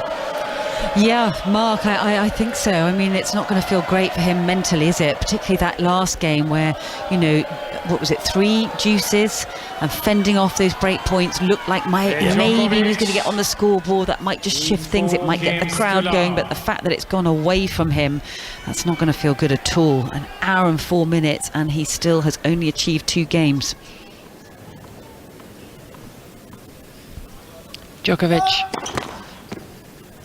serving into the net. 35 years of age now, Novak Djokovic, his 18th Australian Open appearance, and he's dropped just 1 set to get to this stage, and he's only lost 1 match since he returned to the tour in September. That was against Holger Rune, the Paris Masters final. That's 26 wins and 1 loss. This is the form he's in. The body might not be 100% playing ball, but tennis-wise, he is at his best. Djokovic, forehand deep into the corner, and he's looking for a chance to win his 10th title here as the net cord drifts it wide, and his 22nd Grand Slam singles title to tie up with Nadal is what he's in searching for here in Melbourne. No question about it, and that is where his mind is on. We can just hear Mohamed Liani just trying to quieten the crowd down because somebody was really yelling out in between first and second serves, and another person did it as well, and that was just very distracting. They've been pretty ruthless here at the Australian Open. They say any crowd disturbance, they're going to remove the people. Great play by Djokovic, used the wide serve. He waited, he just held his forehand a little bit to see which way de Minaur was going to commit to, and into the open court for 15-all. Was it 3 or 4 Where's Wallies who were wearing those red stripy t-shirts, and at some point they got removed. Well, they look very innocent match. to start things off, but they weren't behaving themselves, and they quite rightly were removed from the stadium. Served down They've the come tee. back as the banana men. Maybe that's them. Well, they've Yes. lost 2 Wallies because we've only got 2 bananas, haven't we? Or we've got 4 bananas. How many bananas do we have, Mark Woodford? I can see maybe 2. Don't you have the show Bananas in Pyjamas? Yes, well, we used to. I don't know if we still do. I haven't watched it recently. Can't say it's top of my viewing when I get a spare few minutes. The lob is up from de Minaur. The overhead from Djokovic, and it's game points. 14-15. Now we know what you watch in your spare time now, though. Well, it's used to when the girls were a tad younger. All of Bananas in Pyjamas, the Flower Pot Men. Yeah, I remember all of those shows. I don't sort of... Hong Kong Phooey? No, I'm not. Are we... No. Some of this going over my head here. 5-love Novak Djokovic. I should say it's 2-1 Roberto Bautista Agut in the 4-set against Tommy Paul. So they're on serve, but Paul leads by 2-1. And Richard has tweeted, if Novak ends this early, at least you can enjoy an early walk round Salford. And he attached a photo of the sun rising over the water in Salford Keys. Yeah, but the problem is, Richard, if you say to Annabelle, we can go for an early walk, it's going to be a long walk, Richard. And honestly, one of the walks we did, the sun had set, hips were hurting, legs were hurting. So if you give Annabelle the opportunity to go out early, Yeah. we're not coming back early. It'd be an even longer one. I'm looking forward to it already. Well, we do have an hour of tennis on 5 Live Sport this evening at 9 p.m, so we have a cut-off point for our walk because we're both involved and we'll both need to be back for that. Yes, that's true. Yeah, we'll have to time it. That might say, time it? Annabelle, it's 9:40 in the morning. How long, what are we doing here?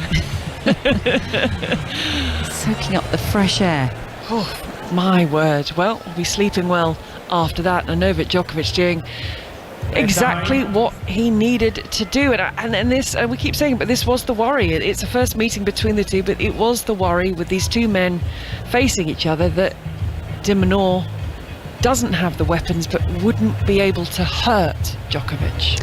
Yeah, and it's sort of developed a pattern out here. And yes, there's been some moments where he's really played some electric tennis, got the crowd going and looked impressive, but just not enough. And it's also to sort of string those moments back to back to sort of apply the pressure and create any kind of doubt down the other end. Whereas all we've seen is a more defiant Novak Djokovic, someone who looks very comfortable, at ease, and he knows how to play this match. Just got to keep on doing what he's doing.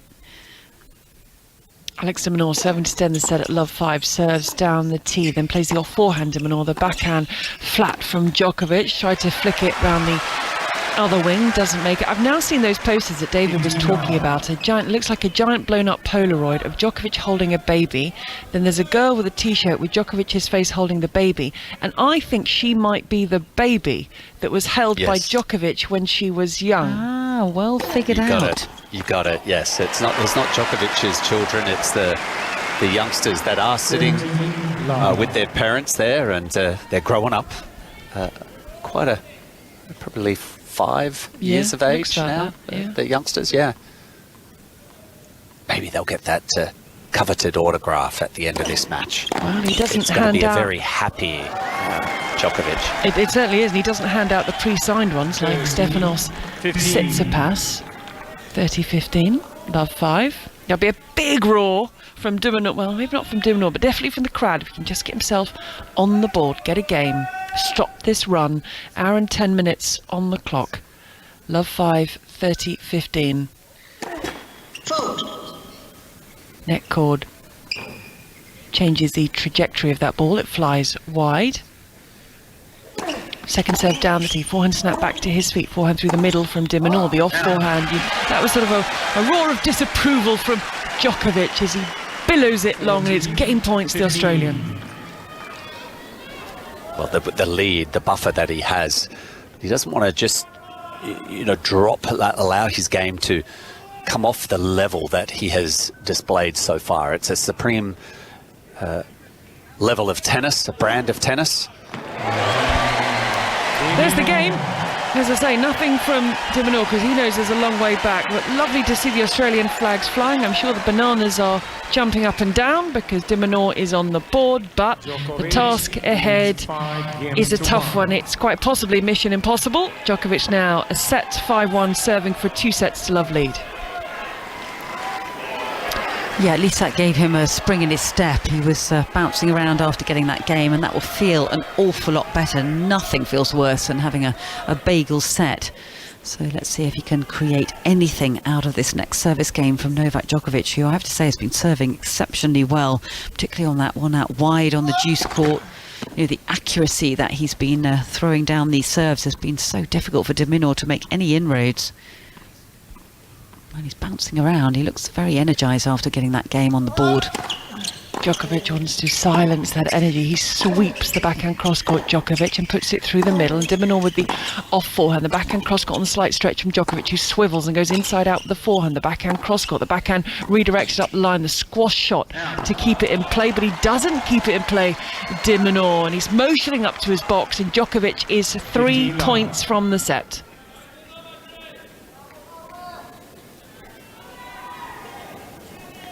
Lots of puzzled looks in the de Minaur box. Packed box, you'd expect at his home slam. But he's still bouncing, still got the energy. Does he have the belief? Djokovic, 4th seed, world number 5, serves, misses out wide.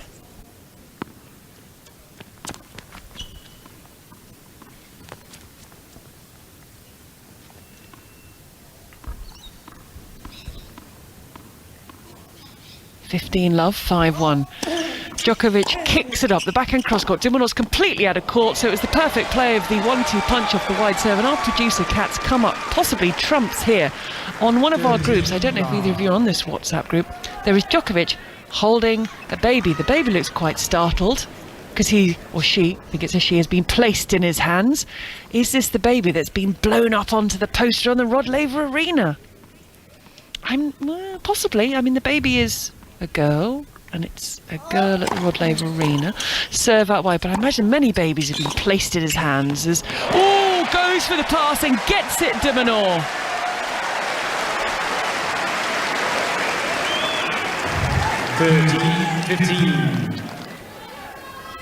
I think he had a play on that, Novak, and decided to let that pass by him. Cries of "Go Alex" from the crowd. He's bouncing on his toes. In position, leaning forward, swaying. Almost feels a bit dizzy watching Alex de Minaur sway so quickly. Stretches for the backhand. Djokovic short ball, goes backhand cross, makes it such a tight angle. Ball comes back. Djokovic goes inside in. Just too much. However quick he is, just too much for de Minaur to do, and it's set points. Oh, it's just ruthless ball striking from Novak Djokovic. I mean, the one deep into the backhand corner, only just got that one back, and then stamping the next one into the forehand corner. Up to set point now. Hour and 15 minutes on the clock.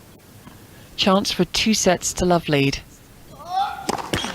Nets on the first serve. Djokovic, who won the Adelaide title ahead of this, his 92nd tour title.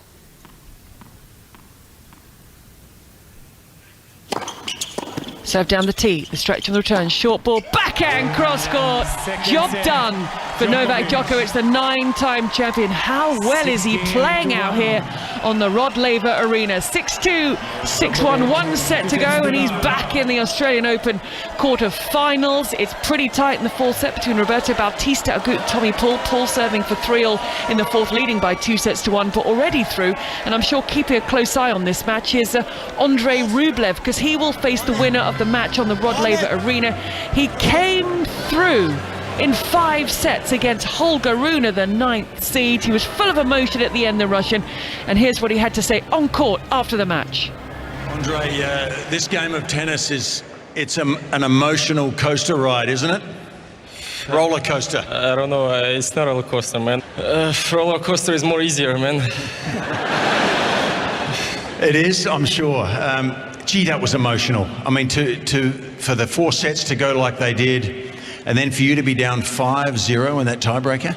Yeah, 5-0. I was 5-2 down on the 5th set, 6-5 too much points, and then 5-0, 7-2 on a super tiebreak. I mean, I never in my life, I think I never was able to win matches like this, and this is first ever time that I win something like this. And especially on a very special tournament like Australia Open, to be in a quarterfinal. So it's something that, I mean, I will remember for sure all my life. And I don't know, I have no words, man. I'm shaking a bit. Maybe the heart stopped there for a second when that last ball hit the tape, yes? Yes, I don't know, man. When I hear it in the beginning, I saw how the ball clearly hit the net and was on my side. You know, sometimes it can be a bit higher and then maybe, but that ball was exactly on my side, and I don't know how he went over. Well, in Australia, we say that's called clean living. Yeah. Well done. Look, you've been in the quarterfinals here before, 2 years ago. Yeah. You've got another opportunity. Are you aware of the section of the draw you're in? Of course, man. No one want to face Novak. I prefer to be any other part of the draw, but not Novak. Hey, Andre, don't forget, we have an Australian in this next round. I forgot. Sorry. You don't need to be sorry, mate. You should be proud of yourself today. That was one mighty effort. You're a great player, and one day, if you keep knocking on the door of these quarterfinals, that door's going to open. We'll see. I don't know. I'm happy that I was able to win this match, and I want to enjoy this evening. So we'll see what's going to happen next. Congratulations, mate. Well done. Did Andre Rublev have a glimpse into the future, predicting that Novak Djokovic would book his place in the quarterfinals? It would be his 13th Australian Open quarterfinal. Djokovic, his 54th at Grand Slam level. He's taken the first 2 sets against Alex de Minaur, the loss of just 3 games.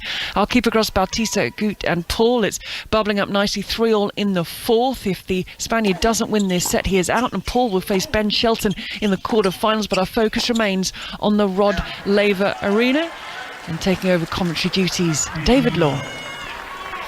Thank you very much, Shishi. What a lovely interview that was with Andre Rublev by John Fitzgerald, and real insight into the character, personality of Rublev. He's a likeable guy, and he's very, very human, isn't he? He shows you his vulnerabilities, his doubts, as Djokovic hits his forehand down the centre and is trying to set up an opportunity to face Rublev in the quarterfinals, and it's looking pretty good, if we're honest, at the moment. 6-2, 6-1 for Djokovic. He has been absolutely awesome, really. From 2 games all, Mark, when de Minaur was playing some of the best tennis he can play, and he was right in there, and he was toe-to-toe, and I was looking at Djokovic, and he was looking a bit irritable, quite honestly, and he was looking a bit angry that he was trying to pull the trigger and dominate, and he wasn't dominating. That lasted 4 games. Then he did dominate. That's right. I think he was still pretty pleased with the way that those first 4 games played out, but then he just was able to ignite the next level, and I think without a doubt Alex probably dropped down a level, but it's just now spread further apart, unfortunately. It must be so dispiriting for de Minaur to start that well, and then to get the realisation of the gulf between the 2 of them. A realisation you're playing against one of the all-time greats, and it may turn out to be that more so by the end of this season. But yep, it's a bit of work for a reassessment for Alex de Minaur. Maybe what makes him work a little harder for the rest of the year as well. Yeah, well, I certainly don't think he'll lack work. Here's the backhand cross-court from Djokovic. He gets a bit of luck off the top of the net. The ball loops up and lands on the sideline. Djokovic is broken immediately at the start of the third set. And, I mean, it is just quite mind-blowing how well this guy is playing. I mean, we shouldn't really be surprised, Annabelle, given all he's achieved in the sport. But when you actually see him put it all together on the Rod Laver Arena against the home player who's trying his heart out and who can not get near him, it's a reminder of just what this guy is capable of. Yeah, it really is, and it's just utterly breathtaking to watch, to be honest. And he's in a, you know, we often sort of study the moods that Djokovic brings onto a court, and he's looked a lot more stressed and sort of dramatic, I would say, in some of the earlier matches. But this one is just efficient, businesslike, you know, walking tall around the court, you know, looking like he just wants to get on with it, not waste any time. And, you know, for all of his achievements and everything that you've both just been saying, I always feel this about Djokovic. I just feel he deserves a lot more love and attention from, you know, the fans for what he's achieved in the sport than he ever gets. I just never understand it. Overhead hit back at Djokovic by de Minaur, and de Minaur follows it up with a nice big smash into the open court and gets the first point against the Djokovic serve. It's 6-2, 6-1, Djokovic 1-love. It's a heck of a long way back. And just on your point there, Annabelle, I mean, ultimately, I think the fans like who they like. But I do think as players get older, and I think we saw this with Ivan Lendl, I think we saw it with Martina Navratilova, players start to be appreciated a little bit more when they're older. Yeah, I agree with that. I think even McEnroe as well. Yeah. And there's the forehand return hit down the centre by de Minaur. He paws at the ball and gets it back, floats it back onto the baseline. De Minaur now hits his backhand down the centre. Inside out forehand struck by Djokovic. He's trying to dominate again. De Minaur's reaching everything. He's trying everything he could possibly think of. And he's extracted an error from the forehand of Djokovic. How rare a sight that is, and fair play to de Minaur. He has not dipped in terms of his application, Mark Woodford, from ball one in this match, no matter how badly it's gone. Yep, I think he's prepared to accept the difference in the first two sets, but this is a brand new opportunity right now in set three. First time that he has reached this juncture, love 30 on the Djokovic serve. So let's see if de Minaur can do something here. Love 30 he's managed to forge. He chips his forehand return down the centre and it goes long. That'll hurt, because that one was actually there to hit. Steered the ball. I think he was a bit surprised that it actually was right there on his racket. Well, we're just looking at a stat that's come up on the screen. The kilometres an hour pace and topspin speed before set two, 130 kilometres on the forehand side, and that went up significantly.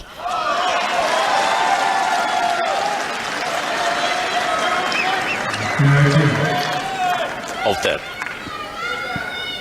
incredible amount of titles of Djokovic owns, 92 career titles. 2 of them have actually come in Adelaide, my hometown, and ironically that's ultimately how I was able to spend a period of time working with Djokovic. It was the first year that he came to play in Adelaide. Couldn't get into the draw. You helped him out? Helped him out as co-tournament director. Good work. Peter Johnston and I. And he came in with a coach who was Adelaide-based and said he wants to introduce himself, and we had never met him before. He said, I'm Novak Djokovic and I'm after a wild card. Can you please give me one?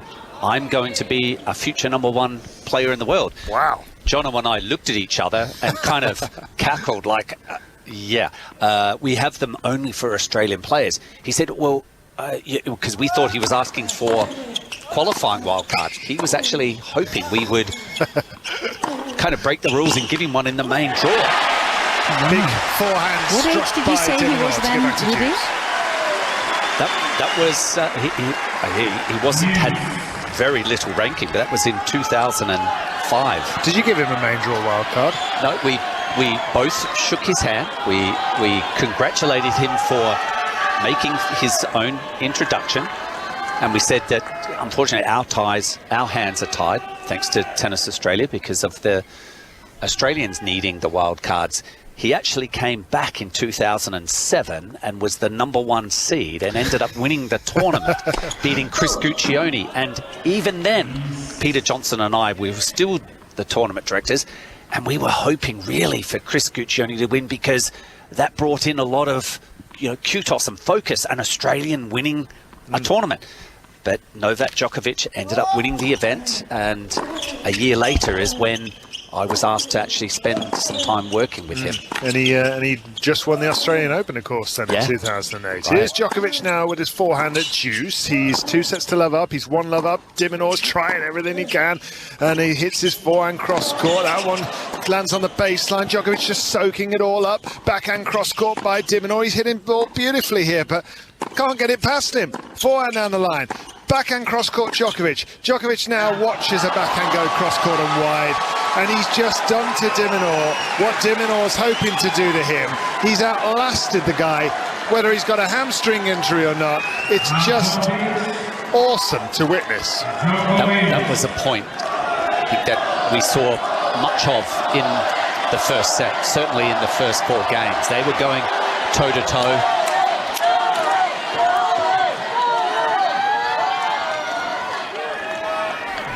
I think the problem early on, he was missing more, wasn't he, Djokovic? But now he's really dialed in and locked in. Yeah. The thing is, even though he was missing those ones you mentioned in the first 4 games, 1 or 2 here and there, the intent was there. He has come out from ball 1 to dominate, and that is exactly what he has done. From 2 games all, he has won 13 out of 14 games. That is bullying, muscling through, defying your opponent.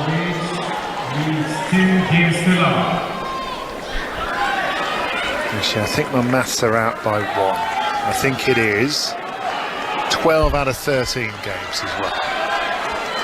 Get back to me in a minute, it might be 13 out of 14. We'll see. Well, Alex has got to step up here. He's lost his serve, unfortunately, 5 times tonight. And it's not that he's really put... it's hard to say that he's put a foot wrong, but he's just been outplayed. Yeah. The supreme level of Djokovic. Yeah. And I mean, Annabelle mentioned that this side is so awesome. Why doesn't he get more love, more acclaim? Well, actually, I think in this stadium, I mean, there's a heck of a lot of Serbian flags around. I think obviously that everybody's going for the home player here in terms of the Australians, the locals, but I think it is warmer this year overall than I've seen it before for Djokovic as De Minaur hits his forehand into there. And I mean, I think the other factors are he followed Nadal and Federer, and they were already immensely popular, and he was the gatecrasher. He was there was already an establishment there that people were into, and it's taken him a while to build his following up. I mean, he's got an incredibly passionate following of his own as he hits his forehand down the line, backhand hit down the middle from De Minaur, cross-court forehand from Djokovic, who's 2 sets to love up and 2 games to love up. He hits an inside-out forehand now. They're blasting the ball at each other from the baseline. A little chip down the centre by Djokovic. Now he slides one onto the backhand side of De Minaur. He's hitting the ball so beautifully, Djokovic. With every shot, he comes in behind a backhand slice. He's drifted that one long, and there's a couple of Australian flags now fluttering over to our right. And just to finish that point, I think as Roger Federer's departed the sport now, I think there's maybe a little bit more room for him in terms of the public's affection. I think maybe they're getting to know him a little bit more. I mean, I think he's made some terrible errors in some of his decision making over the last 15 years, once in a while, and with things he's done off the court, but which haven't always gone down well. But there we are, you live and learn. He hits his backhand down the centre and hits a forehand at a acute angle cross court, steps in now and hits another cross court forehand. He'll hit a backhand drop shot that De Minaur will chase down and hit a forehand, lob volleyed by Djokovic, but De Minaur reaches it and packs it away for a winner. I think that might be the first drop shot we've seen of the match. I don't remember Djokovic using another one. The rallies have been so extended, just changing things up a little bit here. It didn't pay off. Perhaps he took it a little bit too high, that drop shot, and then wasn't able to get enough height on the lob either. Interesting to see a bit of a change up. First drop shot indeed, Annabelle. Also the previous point, the first short backhand to Minaur threw in a rally mode and drew the error from Djokovic. 40-15 de Minaur trying to get on the board in this third set. He's 2 sets down, he's 2 love down. He hits his forehand into the net.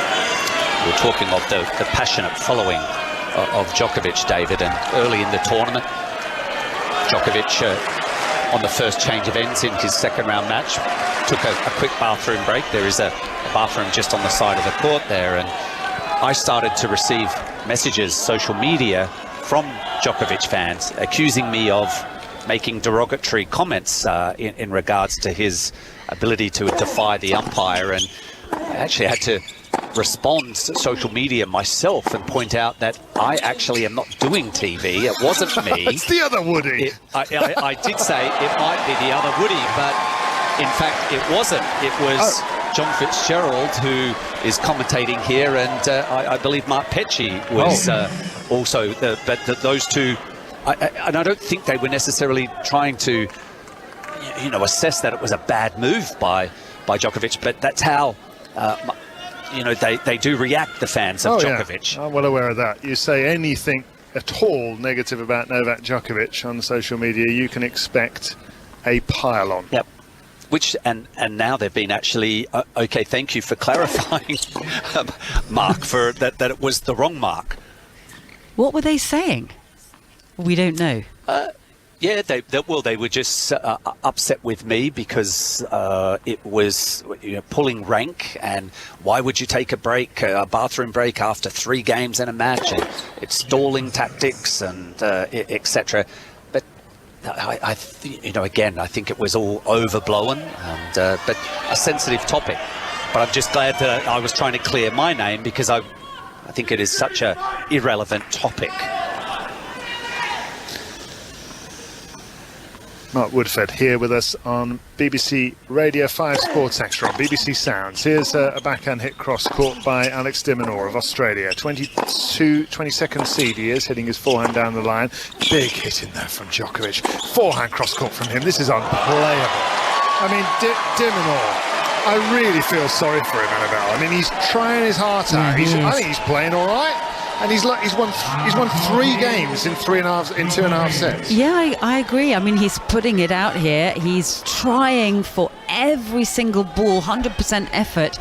And it looks a bit like David and Goliath at the moment. I mean, he's just being pulled from pillar to post, almost sometimes flailing at the ball. He just can't get there. And that's somebody who is one of the speedier players around the court. But there's nothing wrong with the way he's hitting the ball, but as Mark Woodford said, it's kind of almost like a wake-up call, isn't it, when he comes off this court, if he is the loser. It gives you a lot to think about when you've gone up against the first time they've met each other, this great champion, and you realise what you need to work on.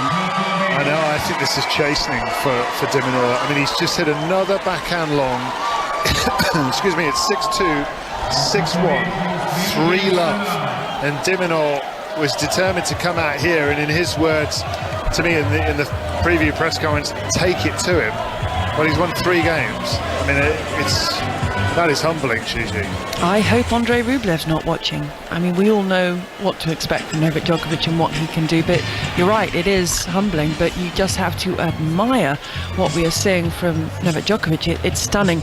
It's more of a tussle on the Margaret Court Arena. Roberto Bautista Agut is the 24th seed, and he's up against Tommy Paul for the winner to face Ben Shelton, who we know is making his first trip abroad, who 6 months ago wasn't even a professional tennis player, was still at college. Shelton. It's 5-all in the 4th, Paul against Bautista Agut. It's Paul that leads by 2-1. It's Bautista Agut who's serving at 30-15. At 5 Live Sports, hashtag BBC Tennis if you'd like to get in touch with us. This has got nothing to do with tennis, but I was just doing an update on 5 Live, and their final news story It's a story about a toddler. So we're talking, what, 2, 3? Who is the youngest member of Mensa and can count to 100 in 7 different languages. And one day he was watching probably something, Woody, the equivalent of Bananas in Pyjamas, and his mother said he was making some strange sounds. And when she said, "What are you doing?" he said, "Sorry, Mummy, I'm just counting in Mandarin." I mean, who has these children? Yes, where are they? What are we doing? Yeah. Have we done something wrong with our kids? I was going to say, what's going on here? Mandarin, one of his 12 languages, and he's in Mensa. Sorry, it's had nothing to do with tennis, but I know Djokovic can speak 7 languages, so there you go. I'll link it back with now to a man who can speak 7 languages, but he is a grown-up. He's speaking in several tongues tonight, I feel. He is playing superb level of tennis. Fold. 6-2, 6-1, 3-love. Meanwhile, Roberto Bautista-Agut and Tommy Paul, who had started their match a long time before this one started, might well still be going when this one ends. Forehand down the line by Djokovic at 3-love. He has a lofted forehand from de Minaur to meet on a half volley, and he just times it to perfection on the baseline, just sweeping it down the centre, and he does that again. Now forehand winner down the line. I mean, I think he could pretty much pull the trigger at any point in any rally at the moment and feel confident it would be a clean winner.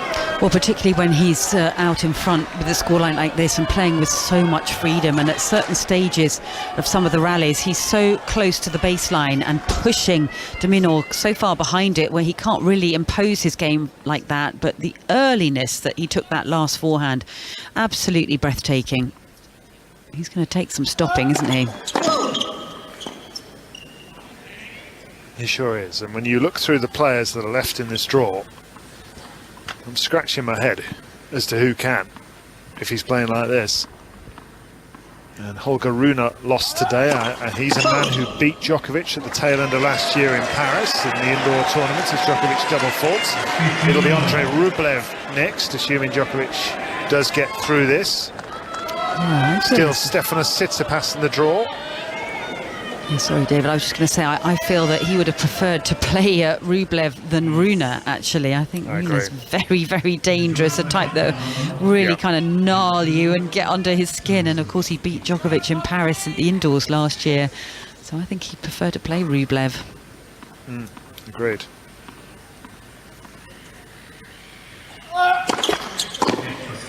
And actually, if I look down the draw at the remaining players, potential semi-final opponent for Djokovic could even be young Ben Shelton, the 20-year-old. And actually, having watched him today, I don't think he'll fear anybody. It could be, definitely. Shelton will be up against the winner of the Bautista-Agut and Tommy Paul match, which is currently 2-1 for Paul, and actually he's serving for the match now. Double fault from Djokovic. Well, 15-30. Well, how strange, because he went for a really big second serve on the first point, and it was an aggressive trajectory out of the racket, the first double fault, and that was the total opposite for that one. That was kind of rather feeble into the bottom of the net. That was weird. Maybe just a concentration lapse, I don't know. Yeah, and I dare say, I mean, I think it must be so hard to keep your focus and concentration for the entirety of a best-of-5 set match. And the minimum, it's going to be 3 sets as he hits a big serve and gets back to business there, and it's into the net on the return, 30-all. It's navigating, isn't it, through those moments, protecting your serve, perhaps. Maybe the intensity or the attention level that you give. If you were maybe returning serve, it might not be the same. You just give yourself those breathers to navigate the roller coaster of a 5-set encounter. Serve out wide from Djokovic, then a forehand off the back foot. He's stretching all over the place to get to these balls. 30-all point here, maybe just a little window for de Minaur to have a moment here. Backhand cross court from him. Chip down the line, Djokovic in front of us with his blue shoes, and then a forehand miscued cross court and wide by de Minaur. There was just one ball in that last rally where de Minaur was able to create the width and get Djokovic on the stretch on that backhand side. But those sort of points where he's been able to get Djokovic stretching and potentially kind of making that leg hurt a bit have been very few and far between. I don't think he has it in his repertoire, actually. No. In some players, he's naturally... a very... Yeah, go on. He's Dave. a very good player, isn't he, Annabelle? But he isn't this level. No. Well, I also think some players naturally can strike the ball and create width. And, you know, I've heard a lot of the top players talking about Swiatek has this amazing ability to take the central ball and the ball just creates angles of its own. And Djokovic definitely can do that. But I don't think that de Minaur can. No. Forehand hits the line by Djokovic. Down the line.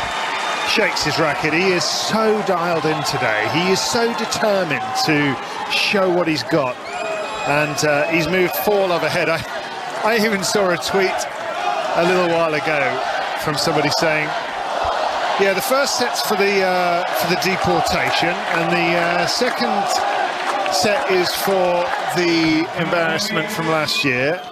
And sending a statement of that ilk. Well, probably not that at all, but 2 sets to love, 4-love. We got a match point with Tommy Paul, Gigi. It's just gone, and would you believe, very similar to Andrei Rublev's match point that hit the net cord and dribbled over. Tommy Paul has had exactly the same slice of luck.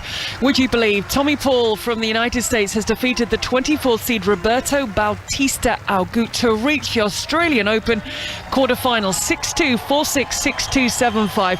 He took it on his first match point. He had that slice of luck, but who would have predicted, and I know Mark Woodford, you like to fill in your draw at the beginning and fill everything through to the final. Did you have as a quarter-final Ben Shelton against Tommy Paul? I certainly did not, but neither did some of my colleagues who also filled in the draw. The draw is shot to pieces for us.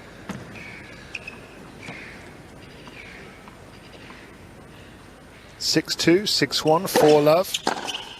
Oh my goodness, Djokovic has just looked at that serve from de Minaur and said, that's nothing, have a forehand.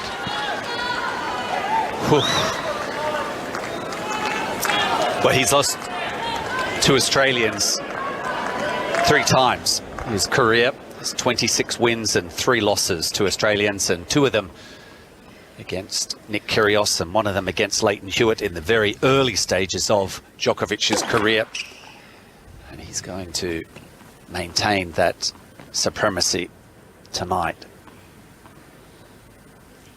Love 30, de Minaur serves onto the backhand. It jumps up at Djokovic, who's in at the net playing a little half volley. He tried to go for an audacious drop volley and it just hit the tape and came back his own side.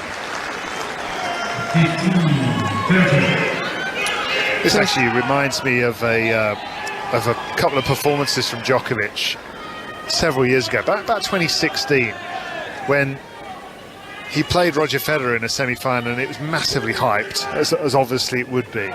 And Djokovic came out and I think he won the first 2 sets 6-1, 6-2.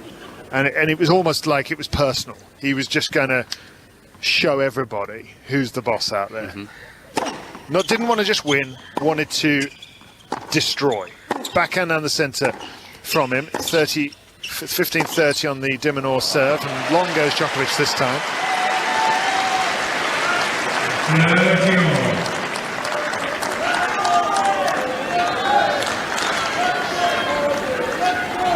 Huge game. Now, Djokovic sprinted to a 30-love 30 lead. It's been pegged back to 30-all. A couple of loose points, but this is really a massive game for Alex. Just wants to get on the board. Yes, he desperately. And he might be able to, because Djokovic has gone an inch long with that forehand. 6-2, 6-1, 4-love. Well, we've been moaning about the late nights here. I think we're going to be all right tonight. Yeah, I think you will deserve an early night. I mean, my goodness, it's been unbelievable that first week, hasn't it? How late all the finishes have been. I think everybody in the tournament needs an early night, actually. It's 9:15 p.m. at the moment. It's almost finished. Forehand into the net from Djokovic. this time, but actually it doesn't matter because de Minaur's gone long with his forehand. And for the first time, I think we're looking at some body language from de Minaur, just trudging around as if, you know, it must be so hard. I can't imagine how he feels. Yeah, I was just thinking the same thing, that the sparkle has gone a little bit, hasn't it? And looks as if he's feeling a bit humiliated out here, and you can understand that. Serve down the centre, backhand into the net, Djokovic. And that was the voice of de Minaur, bless him. Come on, he says to himself, and that's all you can ask, that's all he can do. Yeah, that points that he's won, few and far between. Fold.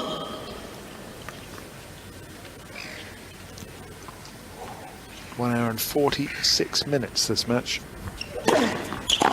Massive backhand return by Djokovic. Comes back off the top of the net, Djokovic in the ball, bounces back his own side. De Minaur gets on the board in the third set, and he deserves it. And it's a rapturous reception for him, because everybody in the stadium can see how hard Alex de Minaur is trying here. There is not a stone he is not prepared to turn over to see if he can find a way back into this match, or at least to make it as competitive as he possibly can. It's just that Novak Djokovic is one of the best players we've ever seen. 6-2, 6-1, 4-1.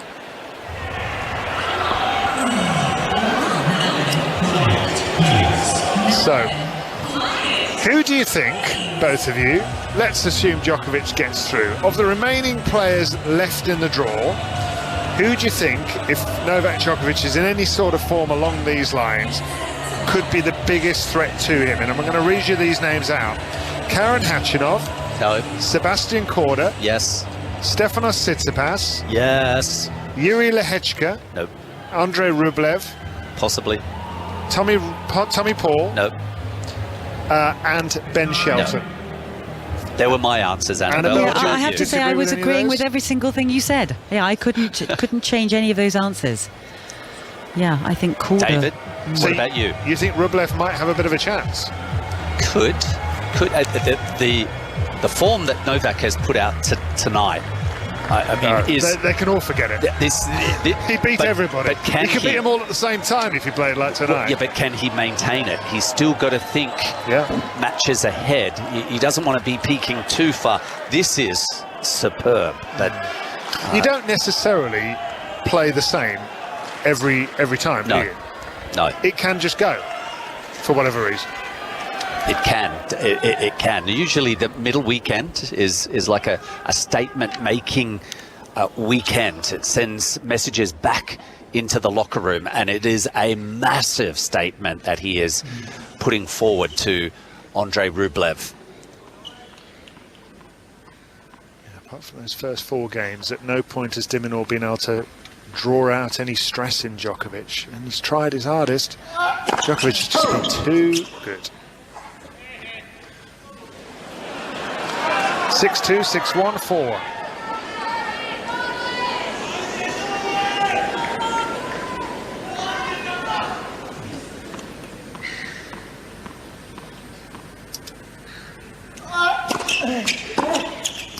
Forehand whip cross court off the top of the net by Djokovic. First point of the 6th game here in the 3rd set. Backhand down the line by Djokovic. Pinpoint accuracy. Now forehand cross court. He's tried to wrong foot de Minaur, who's got such good movement that he stays in the rally until that forehand cross court from Novak Djokovic. Rapier-like onto the sideline. Gosh, that forehand is just phenomenal, isn't it? Just so easy, the power that comes out of the racket, and it's the width he creates and the spin and the heaviness. It's like a concrete weight attached to it, and the way he just sort of steps in and accelerates through that ball. Incredible to witness. Looks as if he has a lot of space between his body and where the strike is, Mark, as well. Little drop shot, Djokovic. In comes de Minaur, reaches the ball, but he can't get it over the net. Yeah, you're right, Annabelle, in that sense, the spacing that he's allowed to go with tonight. The weight of shot coming from Alex just hasn't been able to get Novak off balance. We haven't seen him deviate too often off the forehand or backhand. It is just really on tonight. Serve crashes into our commentary box window here at the back of the court. Yeah, we just saw a stat that came out about points won either under 5 shots, between 5 and 9, or over 9, and Djokovic overwhelmingly winning in every category. Yeah. Amazing backhand from him down the line as well, and it's blocked back by de Minaur but into the net, and it's a forlorn look about him now. It must be horrible, this.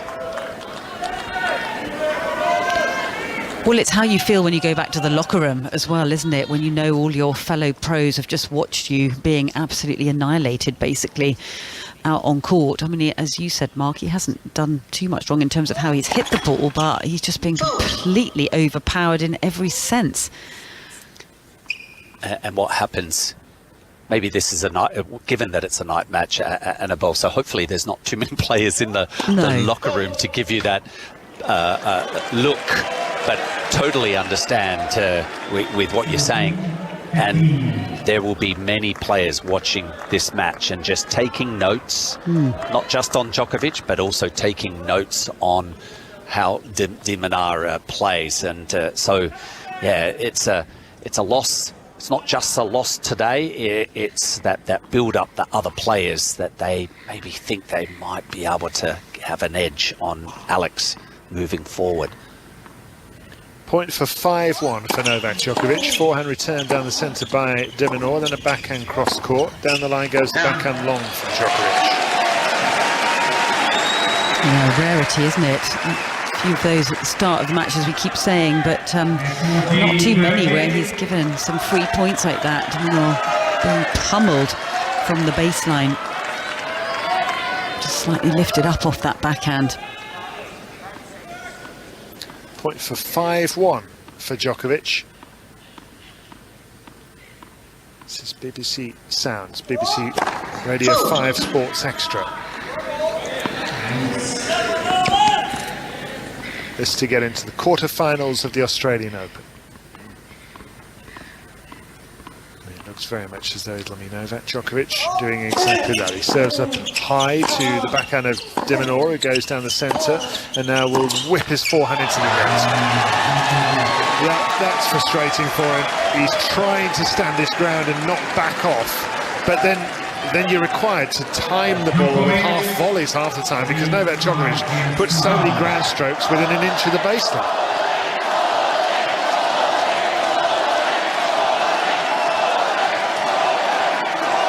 Well, it just looked like there was a bit of hesitation and doubt as he hit that forehand.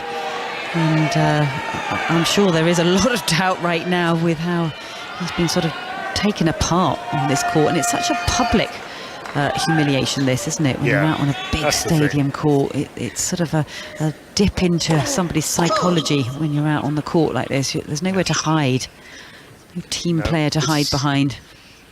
Dream come true to have an opportunity to play on the Rod Laver Arena in front of thousands and millions watching at home, and then when you come up against a player who's dealing with you like this, 6-2, 6-1, 5-1, and de Minaur hits a forehand long, and you're in front of your own fans, and you can do nothing. I feel really sorry for him. Yep. Yes,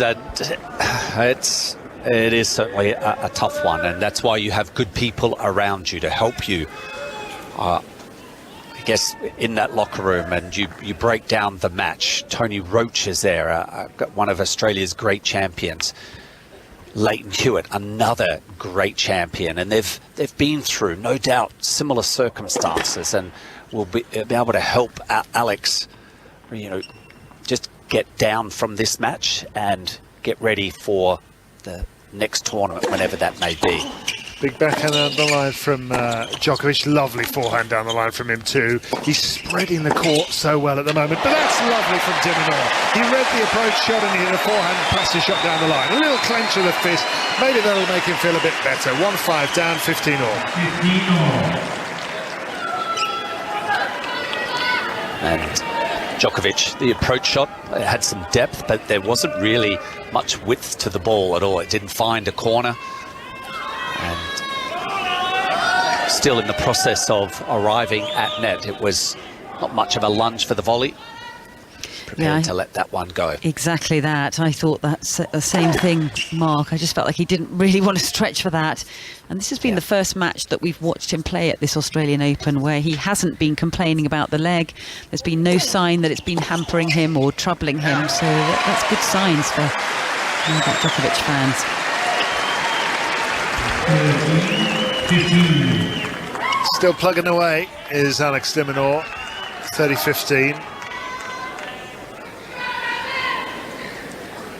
Decent serve, gets him another point. Let's see if he can get himself another game and at least make Novak Djokovic serve for this match.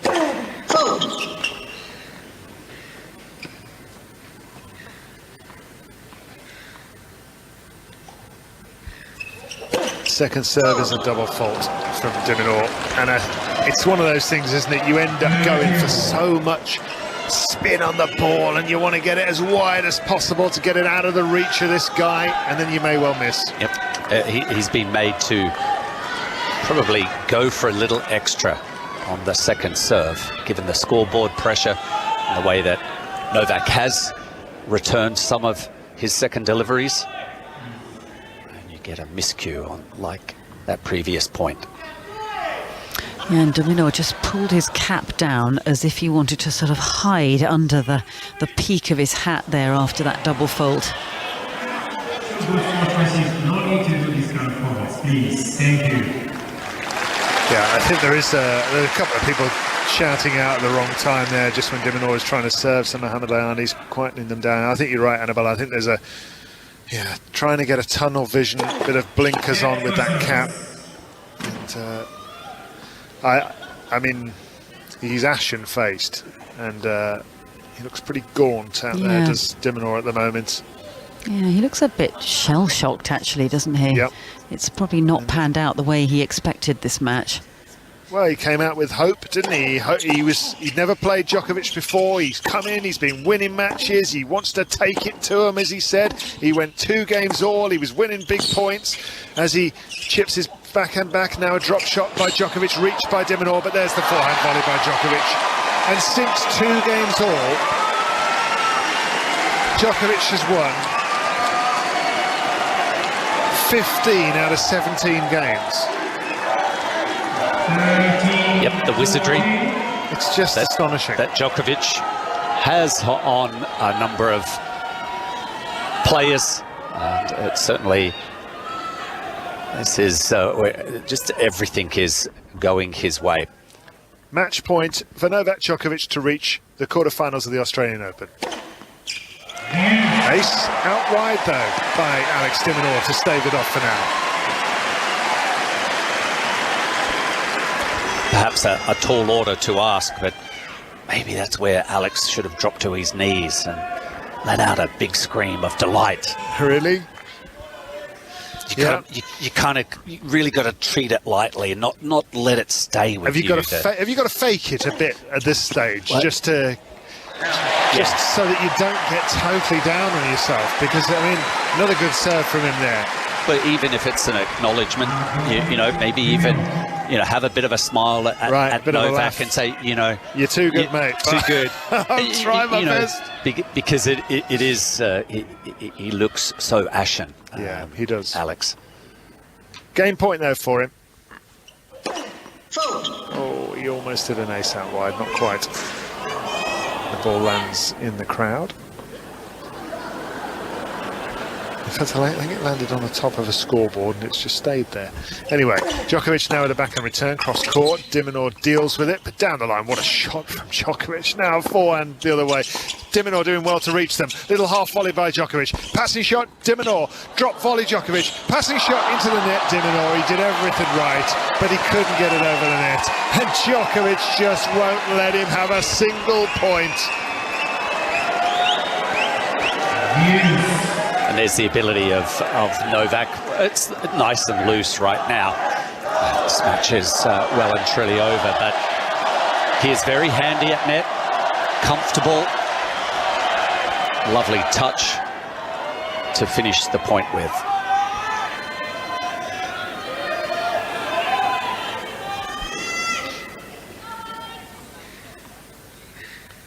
Juice.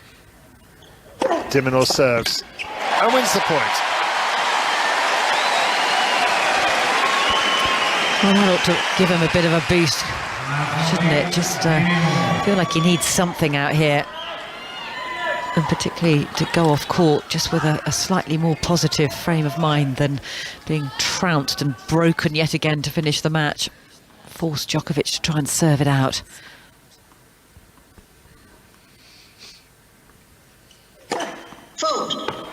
Oh, De Minaur was already walking back to the chair thinking he'd hit an ace, but no. Game point for him to get on the board once more. And he has. Djokovic goes long. Little clenched fist from De Minaur. He's walking back to his chair. He looks thoroughly upset about things, and you can understand why. But Novak Djokovic takes off his shirt. He's going to just do everything professionally right now to make sure he gets over the line in this very next game. A question for you, Mark. Alex de Minaur, I mean, you mentioned he'll leave here, he'll debrief eventually with Leighton Hewitt and Tony Roach. I mean, what wonderful figures from the sport to be able to consult with. But realistically, can he get much better than he is right now? Alex de Minaur. Has he reached the ceiling? Pretty much, yeah.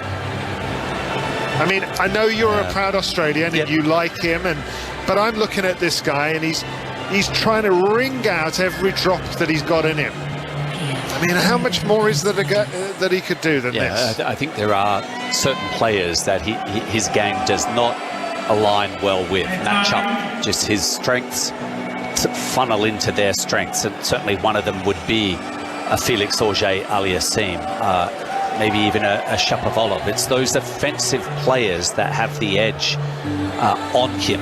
They may not necessarily be ranked above him. Some of those players might be ranked behind him, but it is a type of a game where that they just have that edge in ball striking ability. So I think there are players certainly that are in front of Alex in the rankings that he would be able to pick up victories at Grand Slam play. But yeah, you just wonder, you know, is the top 10, is that a possible ranking for him, or is it between 15 and 20? I think I'd be pretty happy between 15 and 20. Well, Novak Djokovic just stopping to watch the wave go around the Rod Laver Arena, and I think he'd be probably a bit happier if it just stopped so that he could try and hit 4 aces and get off the court, because that's the sort of form he's in right now and the sort of mood he's in. Relentless, ruthless, merciless, absolutely peerless. 6-2, 6-1, 5-2. Serves down the centre onto the backhand. Driven back at him. What a brilliant return that was by de Minaur. Right onto the baseline. And he roars at himself. And that's what you want to hear at this point, isn't it? Definitely. That just shows that there is still heart. There is still thought into this match from the Aussies' end of the court. Yeah, and it wasn't a bad He's second serve. actually had to hit the baseline, hasn't he? I mean, you can't win a point unless you hit the baseline with this return. Extraordinary. Like you say, Annabelle, not a bad second serve from Djokovic. It was an amazing return. That ball toss looks like it's just veering off to the right sometimes with Djokovic, isn't it?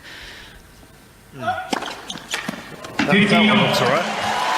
He's just corrected that, and he's hit an ace down the centre. Yeah, that was a much straighter ball toss, and then the swing he got on it, and again the aggression for a second serve. I mean, a lot of players would be quite happy with that serve as a first serve.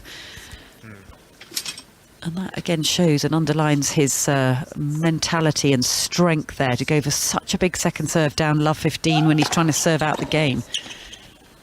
Forehand down the line from him. De Minaur reaches it, but that's a lovely parried forehand volley at an acute angle from Djokovic to move to 30-15. Is that some of your influence, Mark?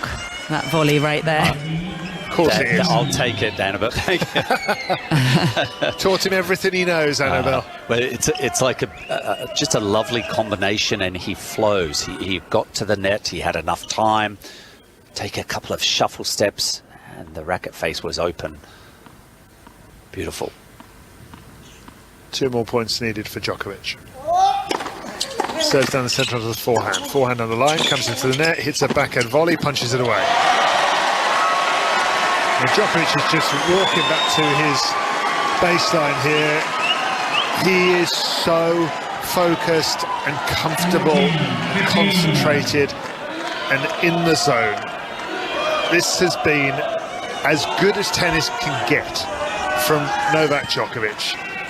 Nobody's beating him in this draw if he continues to play like this. 6-2, 6-1, 5-2, 40-15. Match point Djokovic. Serves out wide, the time goes long. Fist clenched by Novak Djokovic. Alex de Minaur takes off his cap and he will be commiserated with, very briefly, by Novak Djokovic. Because Djokovic knows how he's feeling right now. He doesn't want a prolonged conversation. Djokovic raises his fist, a little smile on his face as he walks into the centre of the court, and he raises his racket and he looks to the heavens, and now he will tap the ground, give it a little kiss and wave to all sides, because that, Gigi, was the best tennis we have seen from an individual at this year's Australian Open. In the men's draw, Novak Djokovic was quite simply awesome. He certainly was. That was so impressive from the 9-time champion, absolutely dismantling the word that was used in commentary, Alex de Minaur. We will hear from Novak Djokovic shortly. A doubles is due to follow, but this is the singles action complete, and it means we have our quarter-final lineup complete. In the men's, Karen Khachanov, the 18th seed, will take on Sebi Korda, the 29th seed. Stefanos Tsitsipas, who's the 3rd seed, takes on Jiri Lehecka, the gentleman, the young man from the Czech Republic who's creating waves. Cheers for Alex de Minaur, who's going to find the bin first before he leaves the court, and then I think we'll get another roar when he actually does leave and he's not just clearing up bottles. Number 5, Andrei Rublev. He'll have a 4th meeting with Novak Djokovic, who's the 4th seed, but it's the first time they met at a Grand Slam. And Ben Shelton will take on Tommy Paul, and there, David, is that reception for Alex de Minaur as he tosses his sweaty baseball cap into the crowd to a young boy, and he makes his way from the Rod Laver Arena. Yeah, he does, and he's getting applauded by his opponent Novak Djokovic as well as he departs. Djokovic now taking a few of his t-shirts up to crowd members who've been supporting him so vociferously courtside. He's trying to pick out people that he really wants to make sure have a t-shirt, and they've gladly accepted those t-shirts. They're clean ones, by the way. They're brand new ones in the cellophane wrappers. He's not giving them his old sweaty ones. He's thoughtful like that. And I mean, frankly, he'd have probably brought about 8 of them onto the court. He's used about 3 because the match has only lasted 2 hours and 6 minutes. And I can't. I'm struggling to find the words, Annabelle, for how good he was tonight. I mean, it's no great surprise that the 9-time champion plays good tennis, but that stops you in your tracks. Yeah, it really does. I mean, it was ruthless in its precision and its execution. It was clinical and calm. And I think that was the best performance, and not just, as you've said, from anyone we've seen, but certainly from Novak Djokovic in his matches to make it through to the quarterfinals. And I think more importantly, the fact that we never saw any complaints about the leg. He was moving beautifully. I think de Minaur wasn't really able to, exploit that injury too much with the tennis that he brought onto the court. Here's Novak Djokovic with Jim Novak, it's a beautiful night for tennis. You're going up against Alex, who's been playing really well. He beat Rafa Nadal a couple of weeks ago. That's how well he's been playing. A lot of Aussie fans in the building tonight, looking forward to a great night of tennis, possibly a long night of tennis. Didn't happen. I'm not going to ask you how you beat him so convincingly. I'm going to ask you why you beat him so convincingly. Because I wanted to. I Good evening, everybody. Good evening, and thanks for coming out tonight.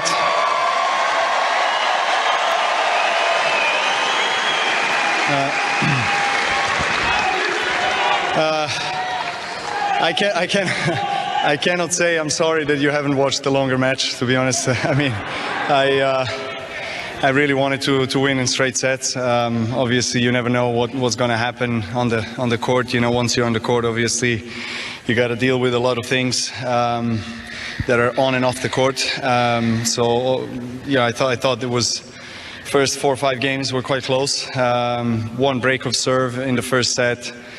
You know, I started feeling, I guess, more loose, more free to kind of go through the ball and be more aggressive. I felt maybe he was a bit more nervous towards the end of the second and beginning of the first, and I felt like that is my opportunity, you know, to try to capitalize on those chances. And you know, tennis is a very quick, very dynamic sport. Things can change in a matter of moments, matter of points. So, you know, I kept my focus all the way through and just, you know, played the best match of this year so far. Yeah, it was awesome. No doubt about it.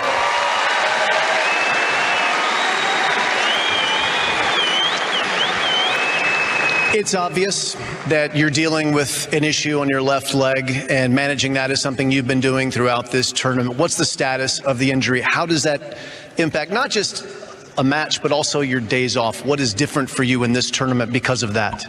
Well, thank you, Jim, but tonight it wasn't obvious that I was dealing with an injury, to be honest. I mean, I didn't feel anything today, so today was great.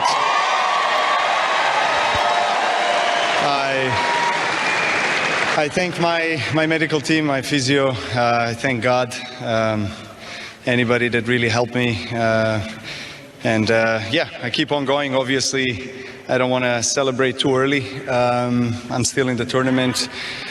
I was feeling very good in the first match. Second match, not so great.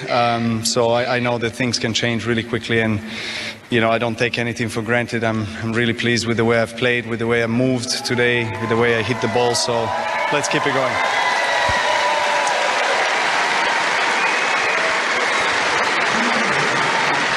2 years ago, you won this tournament, but you also suffered an injury in your abdominal. Does that experience of being able to manage coming through, not having perfect health, and hopefully you will from here on, does that give you confidence in that experience? Well, look, you know, you, Jim, have been through a few injuries in your career, so you know how that feels, and especially when you're playing a tournament. You don't know really what is the degree of the injury until you actually play a competitive match. You know, I've been taking a lot of pills these days, and it's not ideal, but trying to mask the pain. Not those kind of pills, guys. Pills.